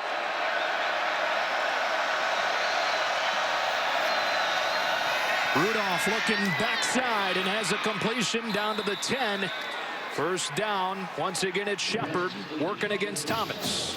Joe, and I'm really surprised. They are leaving single coverage outside on the wide receivers is Oklahoma. They're daring Mason Rudolph to throw this football, and frankly, I think he's shown the ability to do so. 16 for 28 for 200 yards and a touchdown so far. This true freshman is showing me a lot today. They call it first and goal.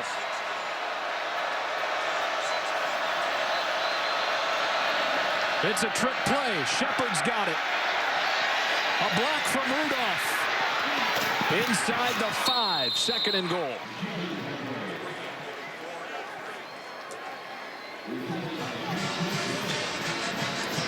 Heck of a day for Brandon Shepard, junior from St. Louis, who's got a touchdown catch. It has become somewhat of a security blanket, it's looked like at times, for Mason Rudolph. Well, yeah, I mean, we talked about it a second ago. A drop touchdown by Glidden, a potential drop touchdown by Washington. Brandon Shepard has been the rock for Mason Rudolph today in the passing game. 2 fullbacks in the game on 2nd and goal. It's Rowland making a cut.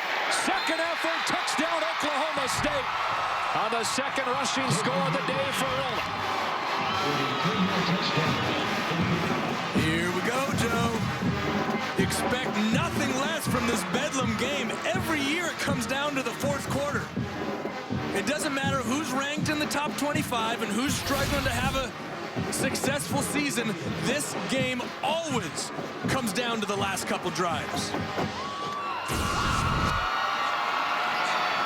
3 of the last 4 have been decided in the very final minutes of the game. Rogan with the extra point, back to a 1-score game with the first points of this second half for either side. It was Tyreek Hill hitting the seam for a big gain to set it all up. And Rowland capped it off with his 2nd rushing score of the day.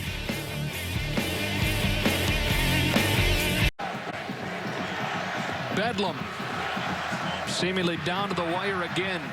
28-21 under the fog here in Norman.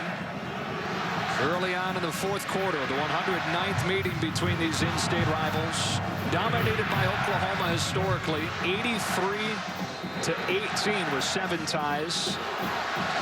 But over the last few years, come to expect this kind of craziness down the stretch. Rowland's 2nd touchdown has brought Oklahoma State back to within a score. Alex Ross, 2 return touchdowns this season. Popped at the 15. And so Oklahoma's offense comes back onto the field without Salvage Pirine, who left the game, it looked like, with an ankle injury. Counting that play where he injured his ankle, which he fumbled on. Since then, Oklahoma -1 yards on 8 plays. That's the problem. If you're one-dimensional and that one dimension goes out, what do you turn to?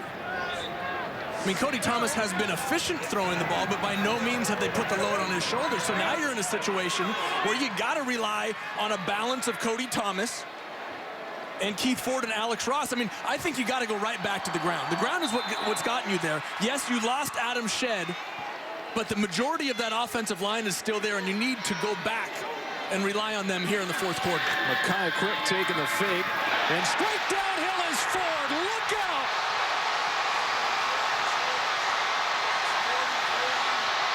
Inside the 30, breaks one off for 46 yards and steals the momentum right back. Well, that's one way to get it back. Joe, you'll see just a massive hole open up right in front of you. Neela Casatati, Tyrus Thompson, Ty Darlington, the left side of that offensive line just opened up a huge hole for Keith Ford, and he just ran on a straight line for a big momentum switching play. Mekhi Quick and the jet sweep. Close to the 20. Good first down gain for the freshman, pushed out by Simmons. And Oklahoma's offense wakes up with Oklahoma State creeping closer.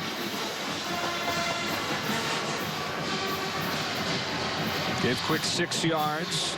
Cody Thomas continues to hand the ball off for Bob Stoops' team, which has been so run-oriented with Thomas as the starter since Trevor Knight has gone down.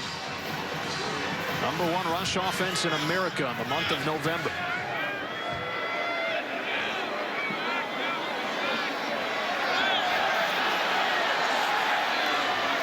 Ross.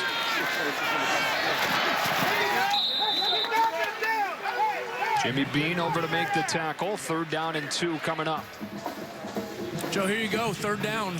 Oklahoma State has actually played very well in the red zone today. They've done a nice job of limiting what Oklahoma's been able to do, but they've had a couple penalties that have frankly given too many opportunities to the Sooners. Oklahoma State has to overturn this momentum and hold Oklahoma to a field goal right now. 7 in the box for Oklahoma State. It's a pass play. Thomas has a man wide open. Ripkowski with another big play. 2 touchdowns today for the senior fullback. A reception for 4 yards to convert on 3rd and 2. And not that you'd expect anything different from a fullback, but watch Aaron Ripkowski catch the ball, turn his head, and drop his shoulder. There's no dancing. He knows he's right there at the 1st down marker, and all he needs is 1 yard. He doesn't try and skirt anybody. He drops that shoulder into him and plows ahead for a 1st down. Here's Ross. Big hole left side. Inside the 10. Stearns stripped him up along with Stevens. Good burst from Alex Ross. 2nd and short. Well, Joe, not to take anything away from Salvage Perine and what he has done over the last couple games, but it seems like Oklahoma abandoned the run game over the last 2 drives. They were almost kind of in shock. You have to realize it was the offensive line that did so much of the work to open those holes. Put Alex Ross, put Keith Ford in there. They're still going to run through those giant holes provided by the O-line. Ross again. 1st down and goal for the Sooners.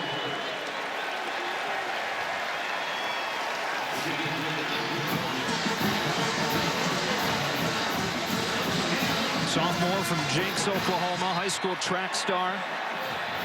Averages more than 7 yards a carry. He's more of a straight line guy, though. They like to get out on the edge, not your traditional style running back like they're using him right now. Well, yeah, he's such a big, tall runner, 6'1", 220 pounds. But if he hits the edge, boy, watch out.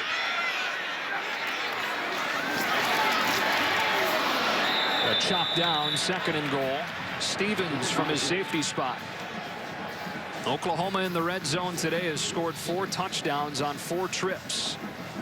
That hasn't been without resistance, though, from this defense of Oklahoma State once they get inside the 5. I was going to say that it doesn't feel like that. I mean, the near goal line stand they had earlier in the 1st half, which was negated by a couple pass interference penalties, really makes it feel like they've played fantastic in the red zone, which for the majority of the time they have.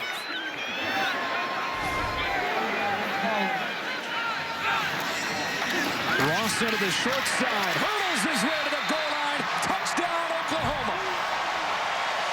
Sooners respond, back up 2 scores.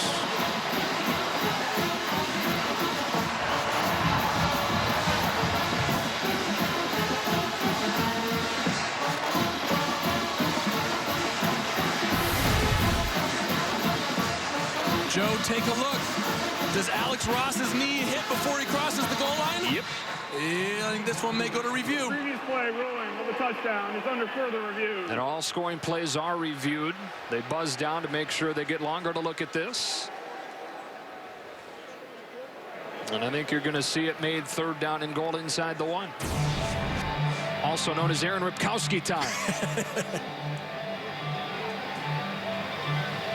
Either way, though, an impressive drive for Oklahoma. We talked about it before this drive started, how they had been shut down since losing Perine. Ford got him started with that long run.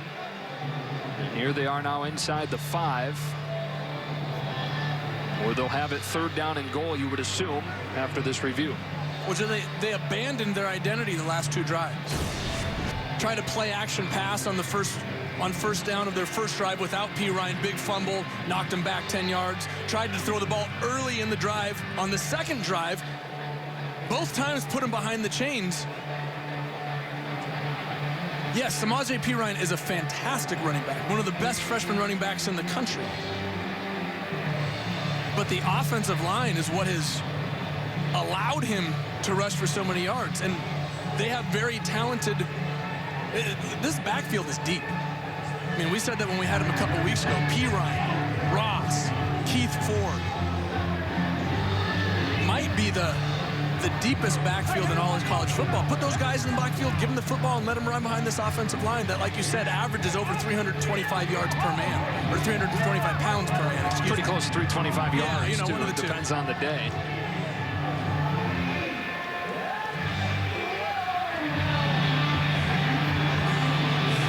Mike Gundy looks on, trying to get only his second win in Bedlam as a head coach. It'd be his 5th win overall in his 24th Bedlam game, over half his life. He's been involved in this series as a player in the late 80s, as an assistant, a couple of separate stints, and then as a head coach since 05. Here's your verdict from Ellen Eck. After further review, the ball carrier's right knee touched the ground before the ball broke the play in the goal line. It's 3rd and goal at the half-yard line.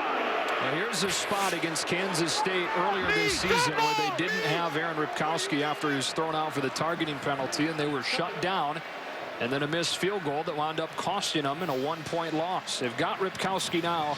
As we've talked about, they've got this tremendous O-line. Well, they were also short Blake Bell on that drive as well. 2 seniors who played huge roles in this rushing attack. Both of them in the ball game now, both enjoying fantastic final games here in Norman.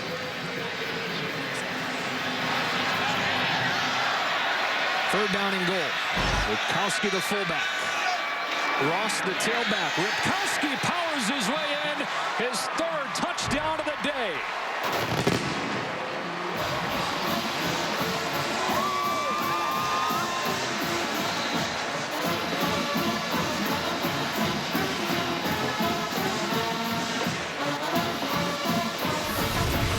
Joe, this guy is a touchdown machine. Yeah.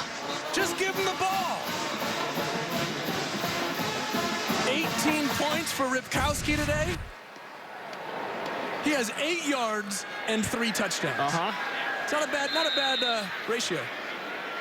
And he cut for the extra point.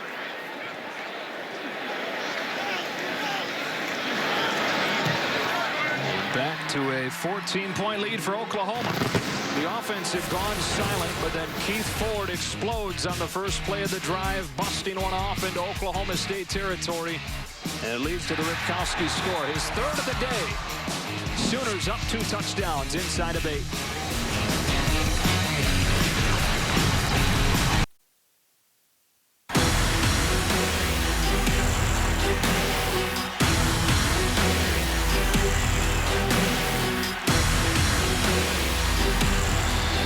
In Norman midway through the 4th quarter, and Aaron Ripkowski with his 3rd touchdown of the day. Entered the day with 2 touchdowns in his career, and on his senior day, he's got 3. Not a bad way to go out in Norman, huh? No. Some Ripkowski fans up there. And a cool, chilly even day here in Norman. Kicking into the wind, this should give Hill a chance, and it does. Tyreek Hill from the 7. Slips his way through. Stumbles for a moment, and that cost him. Out to the 39. Return of 32. Time for a game break. Here's Greg Wolf. Guys, back at the SEC Championship game. Opening drive of the second half, and Missouri comes to life. 4th and goal. Maddie Mock finds Bud Sasser. 1-yard score, but number 1 Alabama still leads 21-10 third quarter. Joey, back to you. Greg, as Chris Budden, Mizzou grad, would tell you, 5 division titles all time for Missouri. They've never won a conference championship, regardless of the conference they've been in. First down and 10 for Oklahoma State from the 38-yard line, down 2 scores.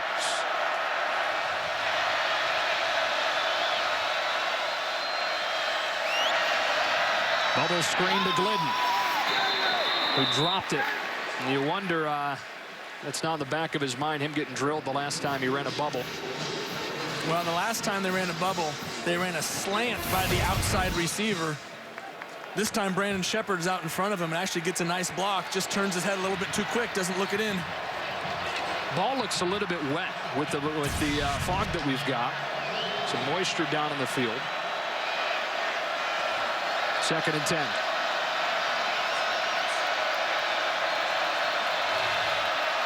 Roland. Not much. 3rd and 9. Is this 4-down territory? Boy, you caught me off guard. 7 minutes left?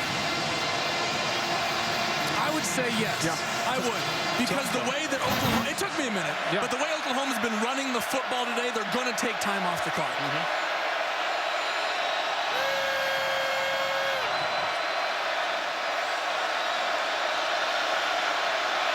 One-on-one to the top of the screen.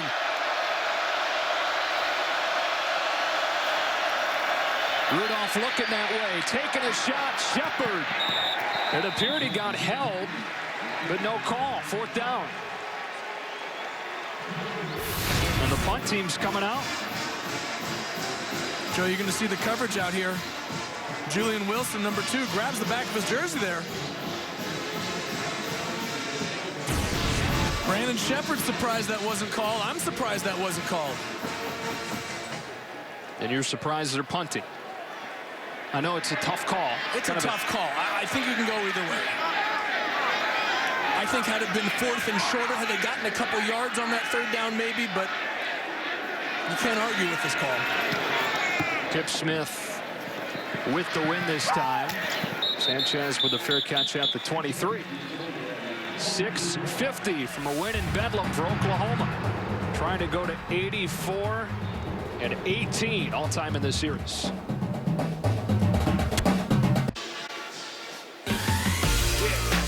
.650 left to go in this 109th Bedlam. And Oklahoma trying to solve things away. Up 2 touchdowns. Joe Davis, Joey Harrington, Chris Budden. Our fantastic production crew led by Eric Billigmeyer and Jeremy Green.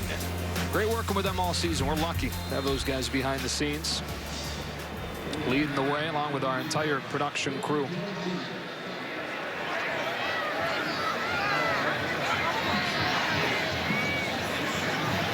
Alex Ross in there at tailback. Samaje Perine out of the game with an injury. Ross pulled down by Simmons. How soon do you start burning your timeouts if you're Mike Gundy? Probably after a 1st down, maybe 2. Okay. But if I'm Mike Gundy, I'm putting everybody up at the line of scrimmage. I am forcing Cody Thomas to throw the ball. I mean, what's the worst that can happen, right? You give up a touchdown, you're already down 14 right now. Right. You have to get the ball back immediately. And Oklahoma has been running the football pretty much at will. You have to put 9 guys up by the line of scrimmage, play man-to-man coverage outside, and take your chances with Cody Thomas through the air.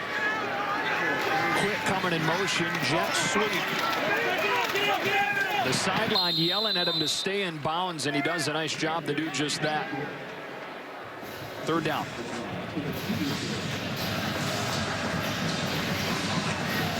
And about 10. Be interesting to see if Bob Stoops trusts Cody Thomas enough to put it in the air. 10 of 14 today. A touchdown, no interceptions. Joe, I don't know that it's a trust in Cody Thomas as much as it is just the situation of this ball game. You got a 14-point lead. I mean, why risk throwing the football? Put it in the hands of your running back, run more clock, force Oklahoma State to beat you. Don't give it to them. And they do give it to Ford, so Mike Gundy's decision to punt pays off at least for the short term. And he'll use, it looks like, his first time out here.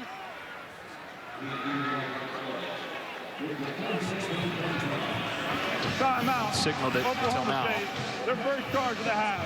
Well done by Mike Gundy with the clock management back in 30 seconds.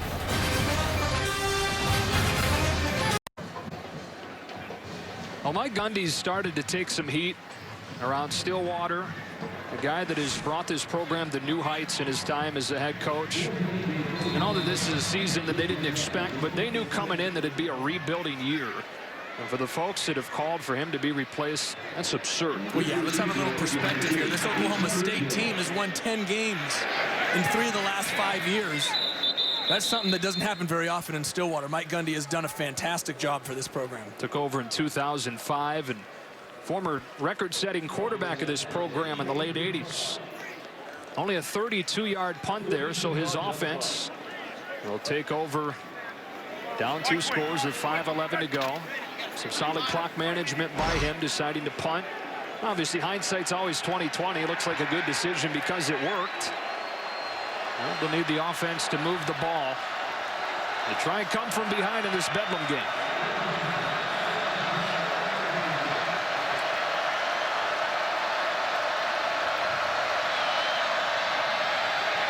Rudolph, good anticipation, finding the window for Shepard. Working against Julian Wilson on a gain of 14. Joe, what a nice job by Mason Rudolph. Coming to the backside, he was looking for James Washington on the front side post, sat in the pocket, came back to his secondary receiver on the backside. Well done by the freshman in the pocket. Has one-on-one and a wide-open man. Shepard goes up and gets it, stays on his feet for a Cowboy touchdown. We're not finished yet in Bedlam. 43 yards, Shepard's second score of the day.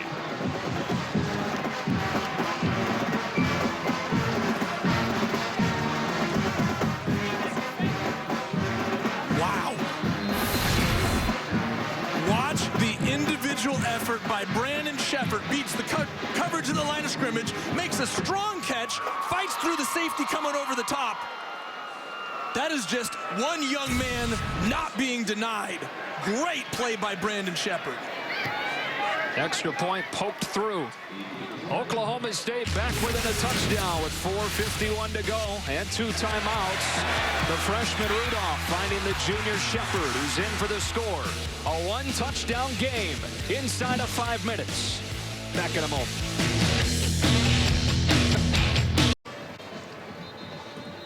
.43-yard touchdown strike to Brandon Shepard. Went up, high point of the ball, broke a couple of tackles, and a career-high 156 yards for the St. Louis native. Mason Rudolph, 19 of 33 for 273, couple of touchdowns. Oklahoma now will try and grind the clock. You saw the play selection for them today, and really over the last few games, heavy ground game, but no Samaje Perine out with an injury. Joe, expect Oklahoma State to put 9 guys up by the line of scrimmage to force Oklahoma to throw the ball. Ball falls off of the tee.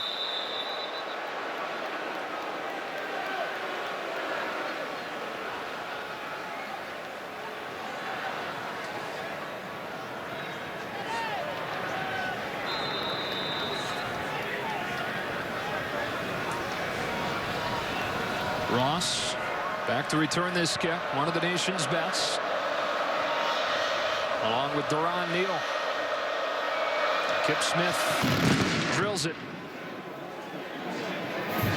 His best kick of the day out of the back of the end zone, and from the 25, Oklahoma will begin this drive.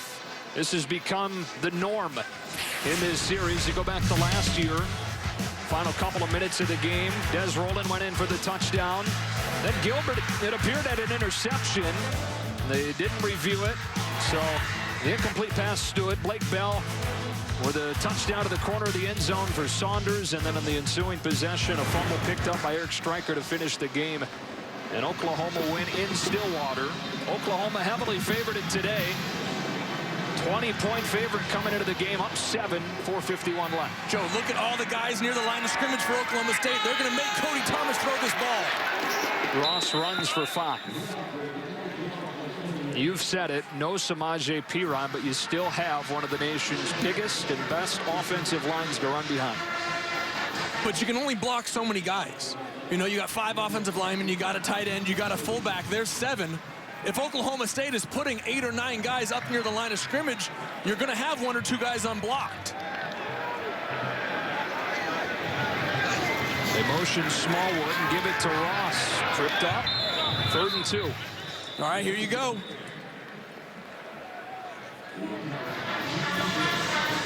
If you're Oklahoma State, you have to commit to this line of scrimmage. Oklahoma State, their second timeout, 30 seconds in line. They use their second timeout here. Time for a game break. Greg Wolf.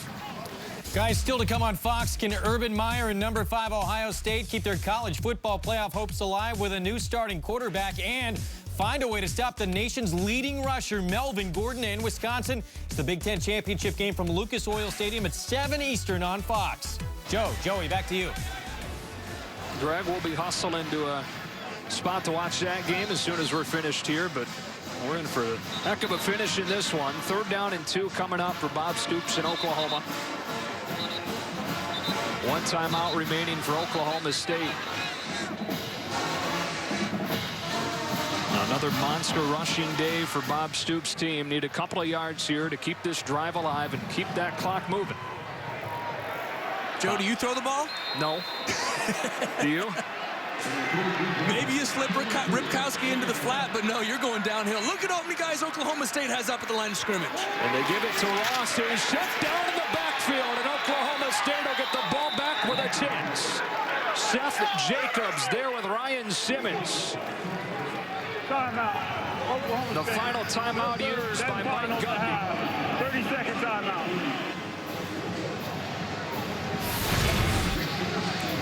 1, 2, 3, 4, 5, 6, 7, 8, 9, 10 guys up near the line of scrimmage right there. Oklahoma State was not going to let Oklahoma run the ball for that first down. That was a gutsy call by Mike Gundy and that Oklahoma State Cowboy defense, because if they got through that first line, it's touchdown. Yeah. You got nothing behind you. But what do you got to lose, right? Nothing.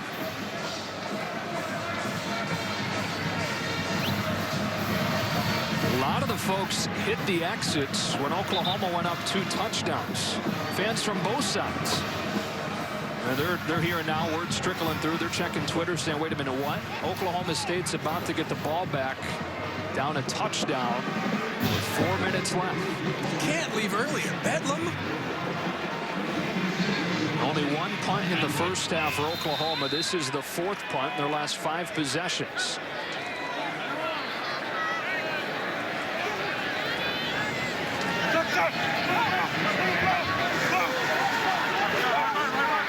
Oklahoma State alert right here. Barnett does punt it away. Tyreek Hill takes it at the 30. Breaks 1 tackle. Gets outside. Now reversing field once again and dropped at the 27.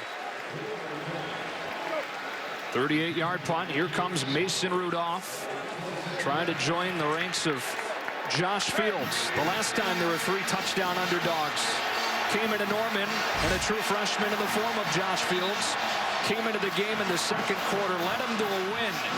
3 touchdown underdogs again today. Back within 7 with the ball inside of 4 minutes.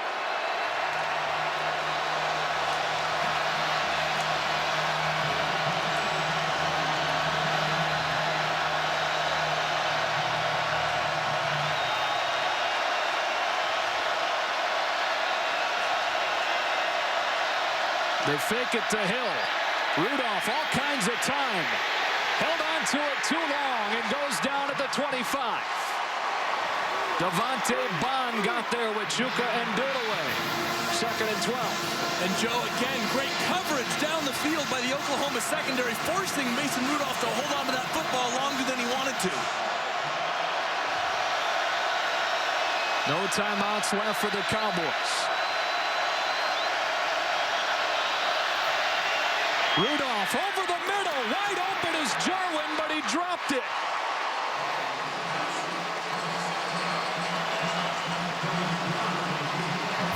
Wow.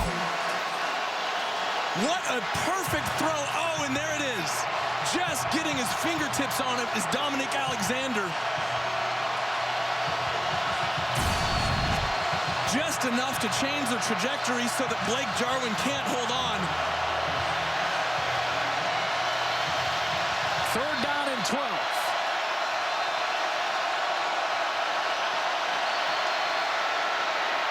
Into a tight window, picked off.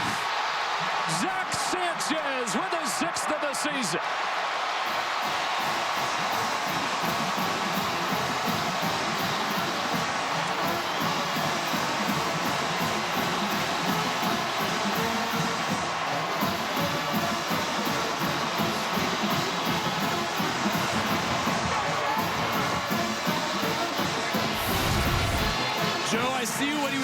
got Mason Rudolph here. He has David Glidden in the slot, trying to find him in that zone. But Zach Sanchez recognizes the route, falls off from his corner position, and frankly, that's just something that you need to see from experience. That's a young freshman quarterback being put in a tough situation against an All-American corner who recognizes the route concept. He knows that his guy isn't a threat, so he can fall inside, makes a nice play. You simply can't plan for that. You just got to see it. You have to have that experience, and a true freshman in his second game doesn't have that experience. No timeouts remaining for Oklahoma State. Sooners do need to get a first down in order to ice this game. A loss of a yard with Jordan Stearns dropping Alex Ross.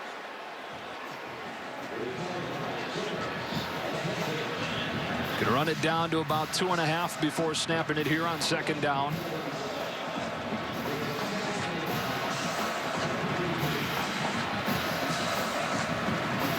And any points here would make it a 2-possession game. But a good kicker, Michael Honeycutt, has made more field goals than any player in Big 12 history if they get a few more yards to set him up for one.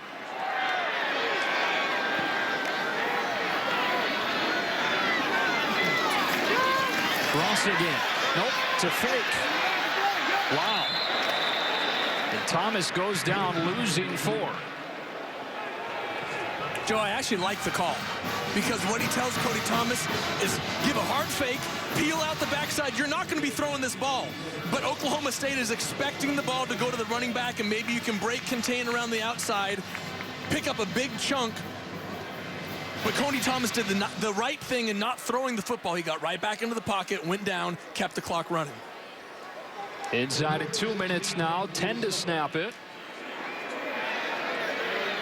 Third down and 16. Ross dropped at the 45. They could run it down to about 1:10. Inside of 1:10 before having to snap it for this 4th down play. And you know Oklahoma State's going to be coming after it. Well, you're going to have about 50 seconds left, the length of the field to go, and a true freshman under center. How about that for Oklahoma State? There's where legends are made right there. Masterful job by Mike Gundy managing those timeouts. Not just him, but his defense, which has kept them in the game.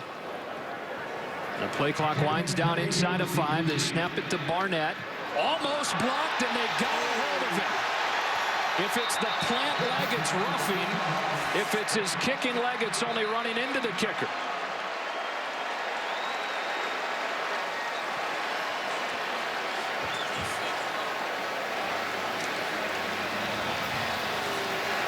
And it's just going to be running. That's the preliminary indication from Allenek, which would only be a 5-yard penalty.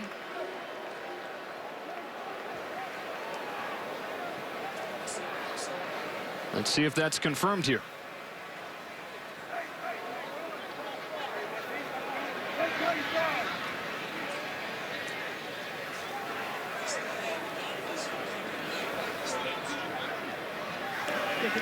Running into the kicker, number 13, defense. 5-yard penalty. It's 4th down.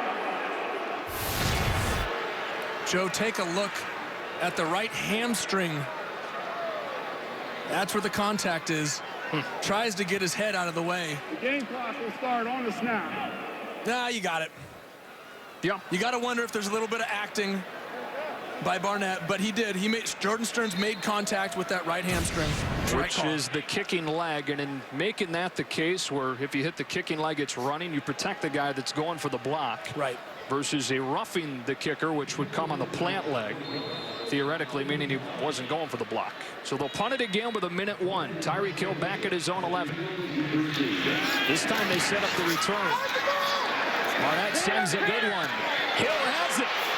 Tyreek Hill with speed. Breaks through. Hill with the speed. Look out. This is Bedlam.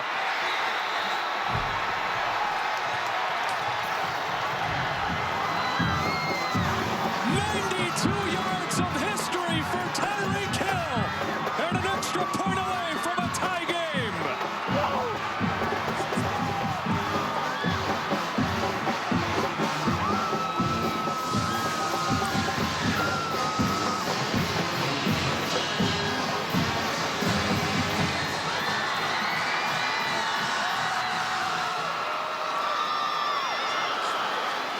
Grogan has to hit this to tie it at 35. Out of the hold of Kip Smith. Low snap, picked up and put through. Caleb Smith bounced the snap back. Kip Smith picked it up and put it down for the game-tying extra point. 35 all with 45 seconds. Joe, the best running into the kicker penalty in the history of Oklahoma State football because it gave Tyreek Hill a chance to do this.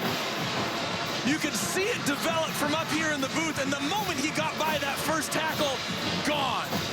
You do not catch the speed of Tyreek Hill. And you said it, Joe, Bedlam. You expect this every time these two football teams meet. How about the block from Jordan Stearns to open it up for the final 50 yards? It was almost as if Oklahoma was caught off guard that he caught the punt. And so, 45 seconds now, 2 timeouts for Oklahoma, a team that has relied on the run as heavily as any team you'll ever see over the last month.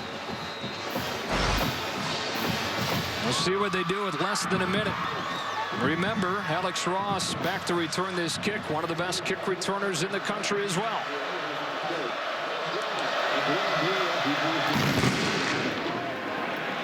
Ross will have a chance. Ross with room. Jordan Stearns pulls him down across the 35. He returned it 36 yards. And with 37 seconds and 2 timeouts, Cody Thomas and this OU offense back to the field. And remember, Joe, they don't have to score a touchdown. They just have to get into the field goal range of one of the best kickers in the history of the Big 12 Conference. Although he doesn't have the strongest leg, talking about Michael Honeycutt. Hit a 53-yarder as a freshman. A 51-yarder as a freshman, but his longest this year is 44 yards. Hasn't attempted one beyond 50. They need to get the ball to the 27 to be within range of his season long. Working into the win with 37 seconds. Thomas steps up in the pocket and gets sacked. Sam Wren got to him. Bob Stoops uses his second timeout. Timeout. Oklahoma. The second starts to half. 30-second timeout. Joe, and while you need to be aggressive in pushing the ball down the field in order to get into field goal range, you got to be aware of getting hit from behind. How many times have you seen a quarterback with his eyes down the field gets hit from behind by the D lineman wrapping back around for a sack fumble?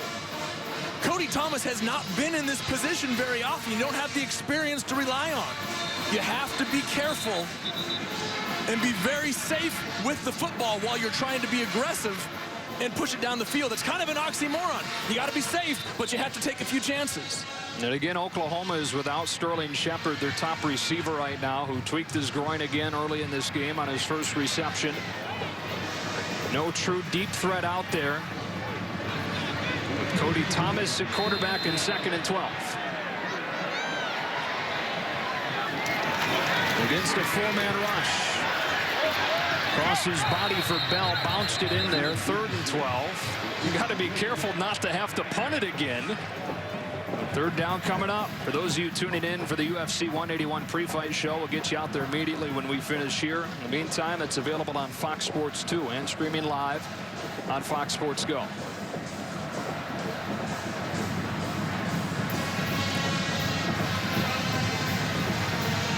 Tyreek Hill with a 92-yard punt return for a touchdown inside of a minute to tie this game.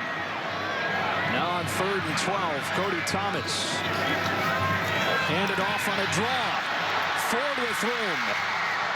Pulled down shy of the first down marker by Larry Stevens. The clock running. 1 timeout left for Oklahoma.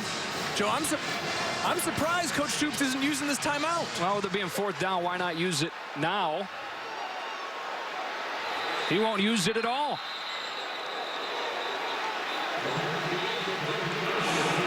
The game clock expired before the snap. That's the end of regulation. So Bob Stoops, instead of using that timeout for one last heave to the end zone, will play for overtime. Wow.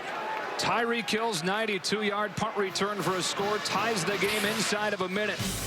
And in the 109th meeting between these rivals for the second time in its history and for the second time in the last 3 years, we head to overtime, locked at 35.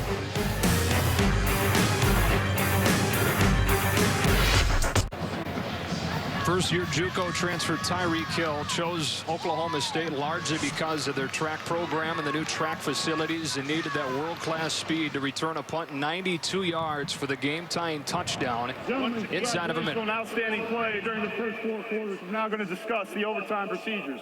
The team that wins the toss will have the choice of going on defense, going on offense, or choosing the end of the field. The team that goes on offense first will have the ball 1st and 10 at the opponent's 25-yard line. Each team has 1 timeout and 1 replay challenge remaining. David, you're going to call the toss. The side of the logo is heads. The side of the teams is tails. What is your choice? Tails. Tails has been called. Tails, Oklahoma State has won the ball. You can go on defense. People returning the field. You want to play? Switch guys here. Oklahoma State has won a toss and elected to go on defense. It's Oklahoma's ball. 1st and 10. OK State, as is customary, wins the toss and chooses defense first. Oklahoma chooses to play in front of its student section, half of which has left. Each team with a possession from the 25.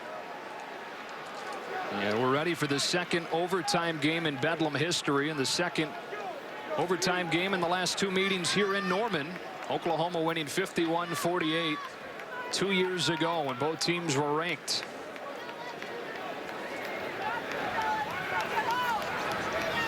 That was after Oklahoma scored with 4 seconds remaining on a Blake Bell belldozer touchdown run to tie the game, send it into OT. They won it on a Brennan Clay touchdown run after Oklahoma State settled for a field goal on its overtime possession. Now, after Oklahoma initially said they wanted to play down in front of the students, they've changed their mind, and they'll play down to our right. Cody Thomas, redshirt freshman quarterback, back to work out of the shotgun with Keith Ford in the game at running back. Quick comes in motion off of the fake, under pressure, gets popped. Castleman and Howtow got to him for a loss of 2. Joe, we haven't talked about James Castleman much today, but this guy has absolutely been a force for Oklahoma State his entire career. He's done everything. 108 tackles, 16.5 tackles for loss, 4 sacks, 6 pass breakups, 2 fumble recoveries, 4 blocked kicks. This young man made a huge play for Oklahoma State at a key time. Second sack today allowed by Oklahoma. They had allowed just 6 all season coming in. Over the middle, it's Bell who has it off his fingertips. Might have been broken up by Jacobs, who was hot in pursuit, and it's 3rd and 12. Joe, 2 straight pass plays for Oklahoma. You've been running the ball all day, and now you come out in overtime and throw the ball twice? I know you had to throw the ball to try and score at the end of the game, but it's almost like they forgot who they were. This has been a very one-dimensional team for the majority of the end of the season. You got to go back to what you've been doing so well. So now 3rd down and 12, just barely within the range of Michael Honeycutt. Ogba with a bull rush, almost got to him. A flag down. I think you're going to get a holding on an incomplete pass. Now the question is, do you take it and move him back out of field goal range potentially? 71, offense. Penalty is declined. You decline it, force the try from right here, which will be officially 43 yards. Joe, you're going to have Tyrus Thompson, number 71, trying to defend Emmanuel Ogba. That's a tough task. Gets his left arm wrapped right around his neck. That's a good call. So Michael Honeycutt is on to try and give Oklahoma points in this first overtime session. The previous play ruling of an incomplete pass is under further review. So they're going to take a look at this to see if this ball was maybe pulled in. And this would change things, Joe. Yeah. This would dramatically change things. Jordan Smallwood with a tremendous effort. No, I don't think so, because he's laying out of bounds. Did his knee hit before his elbow did? Not before he had possession, I don't think.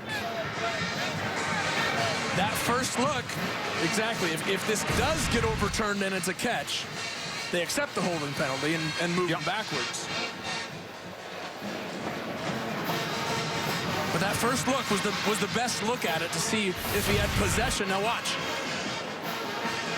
Watch his left elbow.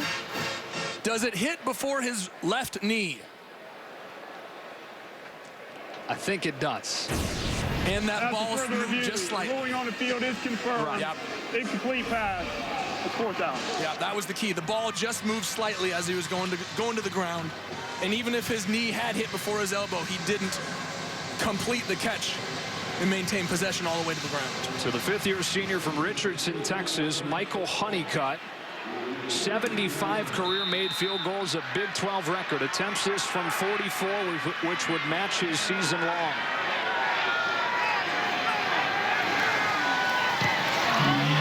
And he hooked it. No good. Anything will do for Oklahoma State now.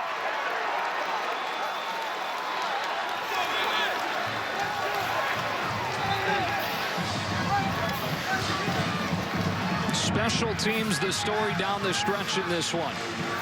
Tyreek Hill's 92-yard punt return for a touchdown sent it into OT. And now Honeycutt misses from 44 on Oklahoma's possession. Joe, and while people are going to look to the Honeycutt kick here in overtime, if they lose this game, it's not because of that kick. It's because of the poor special teams coverage on the punt at the end. It's because of not moving the ball and getting into field goal range at the end of the regulation. It's because they abandoned their identity to start this overtime period and threw the ball twice. Honeycutt has taken some criticism for missing some kicks this year, but this does not fall on his shoulders if the ball game goes to Oklahoma State. Ben Grogan, Oklahoma State's kicker, has a long of 47. They're already within that range. Desmond Roland in the game at running back, in front of the freshman Rudolph.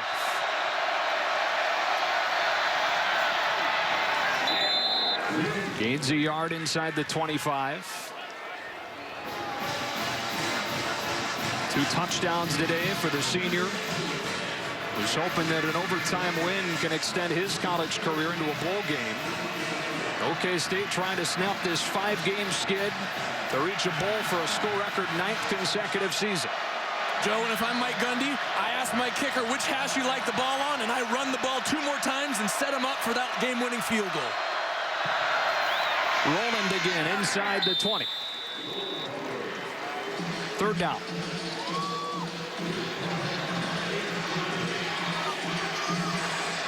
Joe, I am 99% positive this ball is not going in the air. I mean, I've seen a lot of strange things, but like I said, you go to Ben Grogan, you say, where do you want it? And then you hand the ball to Desmond Roland, you get him to that spot, and you put it in the hands of your kicker, or put it in the foot of your kicker. Timeout, Oklahoma State. Mike Gundy uses his first overtime timeout. Each team with 1 timeout per overtime. And he'll use his here. Well, they started this season 5-1. They've dropped 5 in a row in blowout fashion, all by at least 3 touchdowns. It's the first time since the 60s that Oklahoma State had dropped 5 games in a row by 21 or more. But Mike Gundy rallying the troops with a bye week following the loss at Baylor, with a true freshman quarterback coming in and making the start, only his 2nd career start, and is now a field goal away from beating Oklahoma for the first time in his coaching career at Owen Field. And no doubt getting at least a handful of those critics for the time being off his back. Well, Joe, this is one of these rivalry games where the season can go completely south, but if you beat Oklahoma, I mean, that is 365 days of being the best team in the state of Oklahoma. That's something to hang your hat on right there. Grogan waits for his opportunity. 3rd down and 4 with Roland at tailback.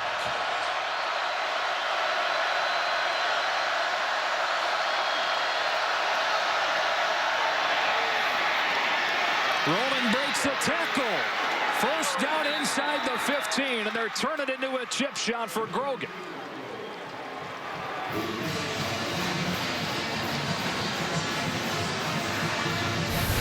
Joe, how fitting for an offensive line that has taken so much criticism, a running back, a senior in Desmond Rowland who hasn't put up the numbers that he has the last couple years. How fitting is it that the offensive line opens up a big hole and the senior carries it for a big first down to set up, like you said, a possible chip shot for Oklahoma State. From the 11, first down, back to Rowland. Powering his way to the 5. Fighting forward to the 3, and it's second down. Riding their senior Rowland, who lost his mother this year to cancer, missed a game back in late October to be with his family, and returned and has used his teammates to battle through. There's no doubt been the toughest thing he's ever had to go through. And try to cap this senior regular season with a win that he'll remember his entire life. Second down and 2 from the 3.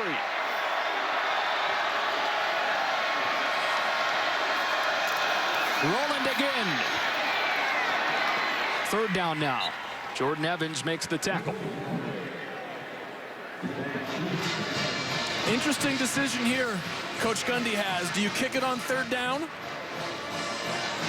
A lot of coaches will make that call in case something goes wrong with the snap. Which it did on the game-tying extra point, if you recall. Caleb Smith, redshirt freshman snapper, bounced it back there. Ben Grogan has not attempted a field goal since October. Basically an extra point. Out of the hold of Kip Smith. Grogan hits it. Oklahoma State saves its season with an overtime win in Bedlam.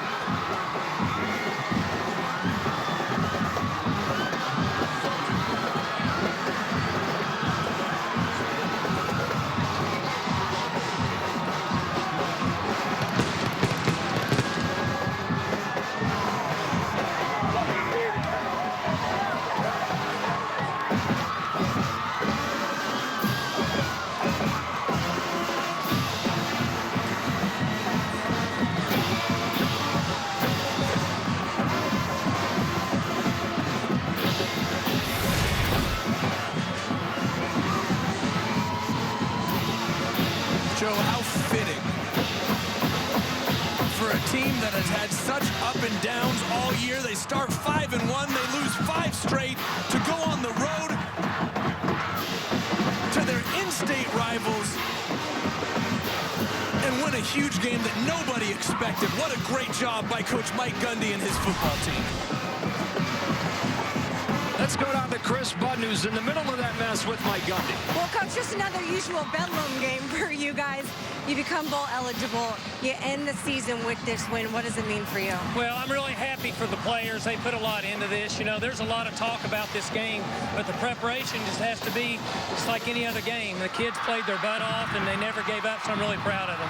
If anyone here knows what it's like to play as a true freshman in Bedlam, it would be you. Knowing that, what did Mason Rudolph prove to you out there today?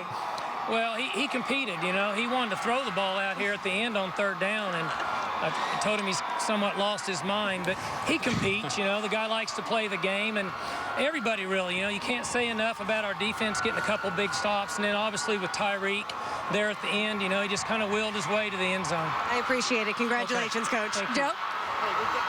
All right, Chris, the Academy Sports and Outdoors Right Stuff player of the game. Could have been a number of guys. We'll give it to Ben Grogan with a game-winning field goal from 21 yards. Wow. He's out of his mind, is what Coach Gundy said. He wanted to throw it on third down. Well, sometimes you got to be a little bit out of your mind to go on the road as a true freshman and throw for 273 yards and 2 touchdowns and help your heavy underdog teammates win on the road. A 3-touchdown underdog for the first time since they came here to Norman and won in 2001. Oklahoma State is bowl eligible with an overtime miraculous win in Bedlam.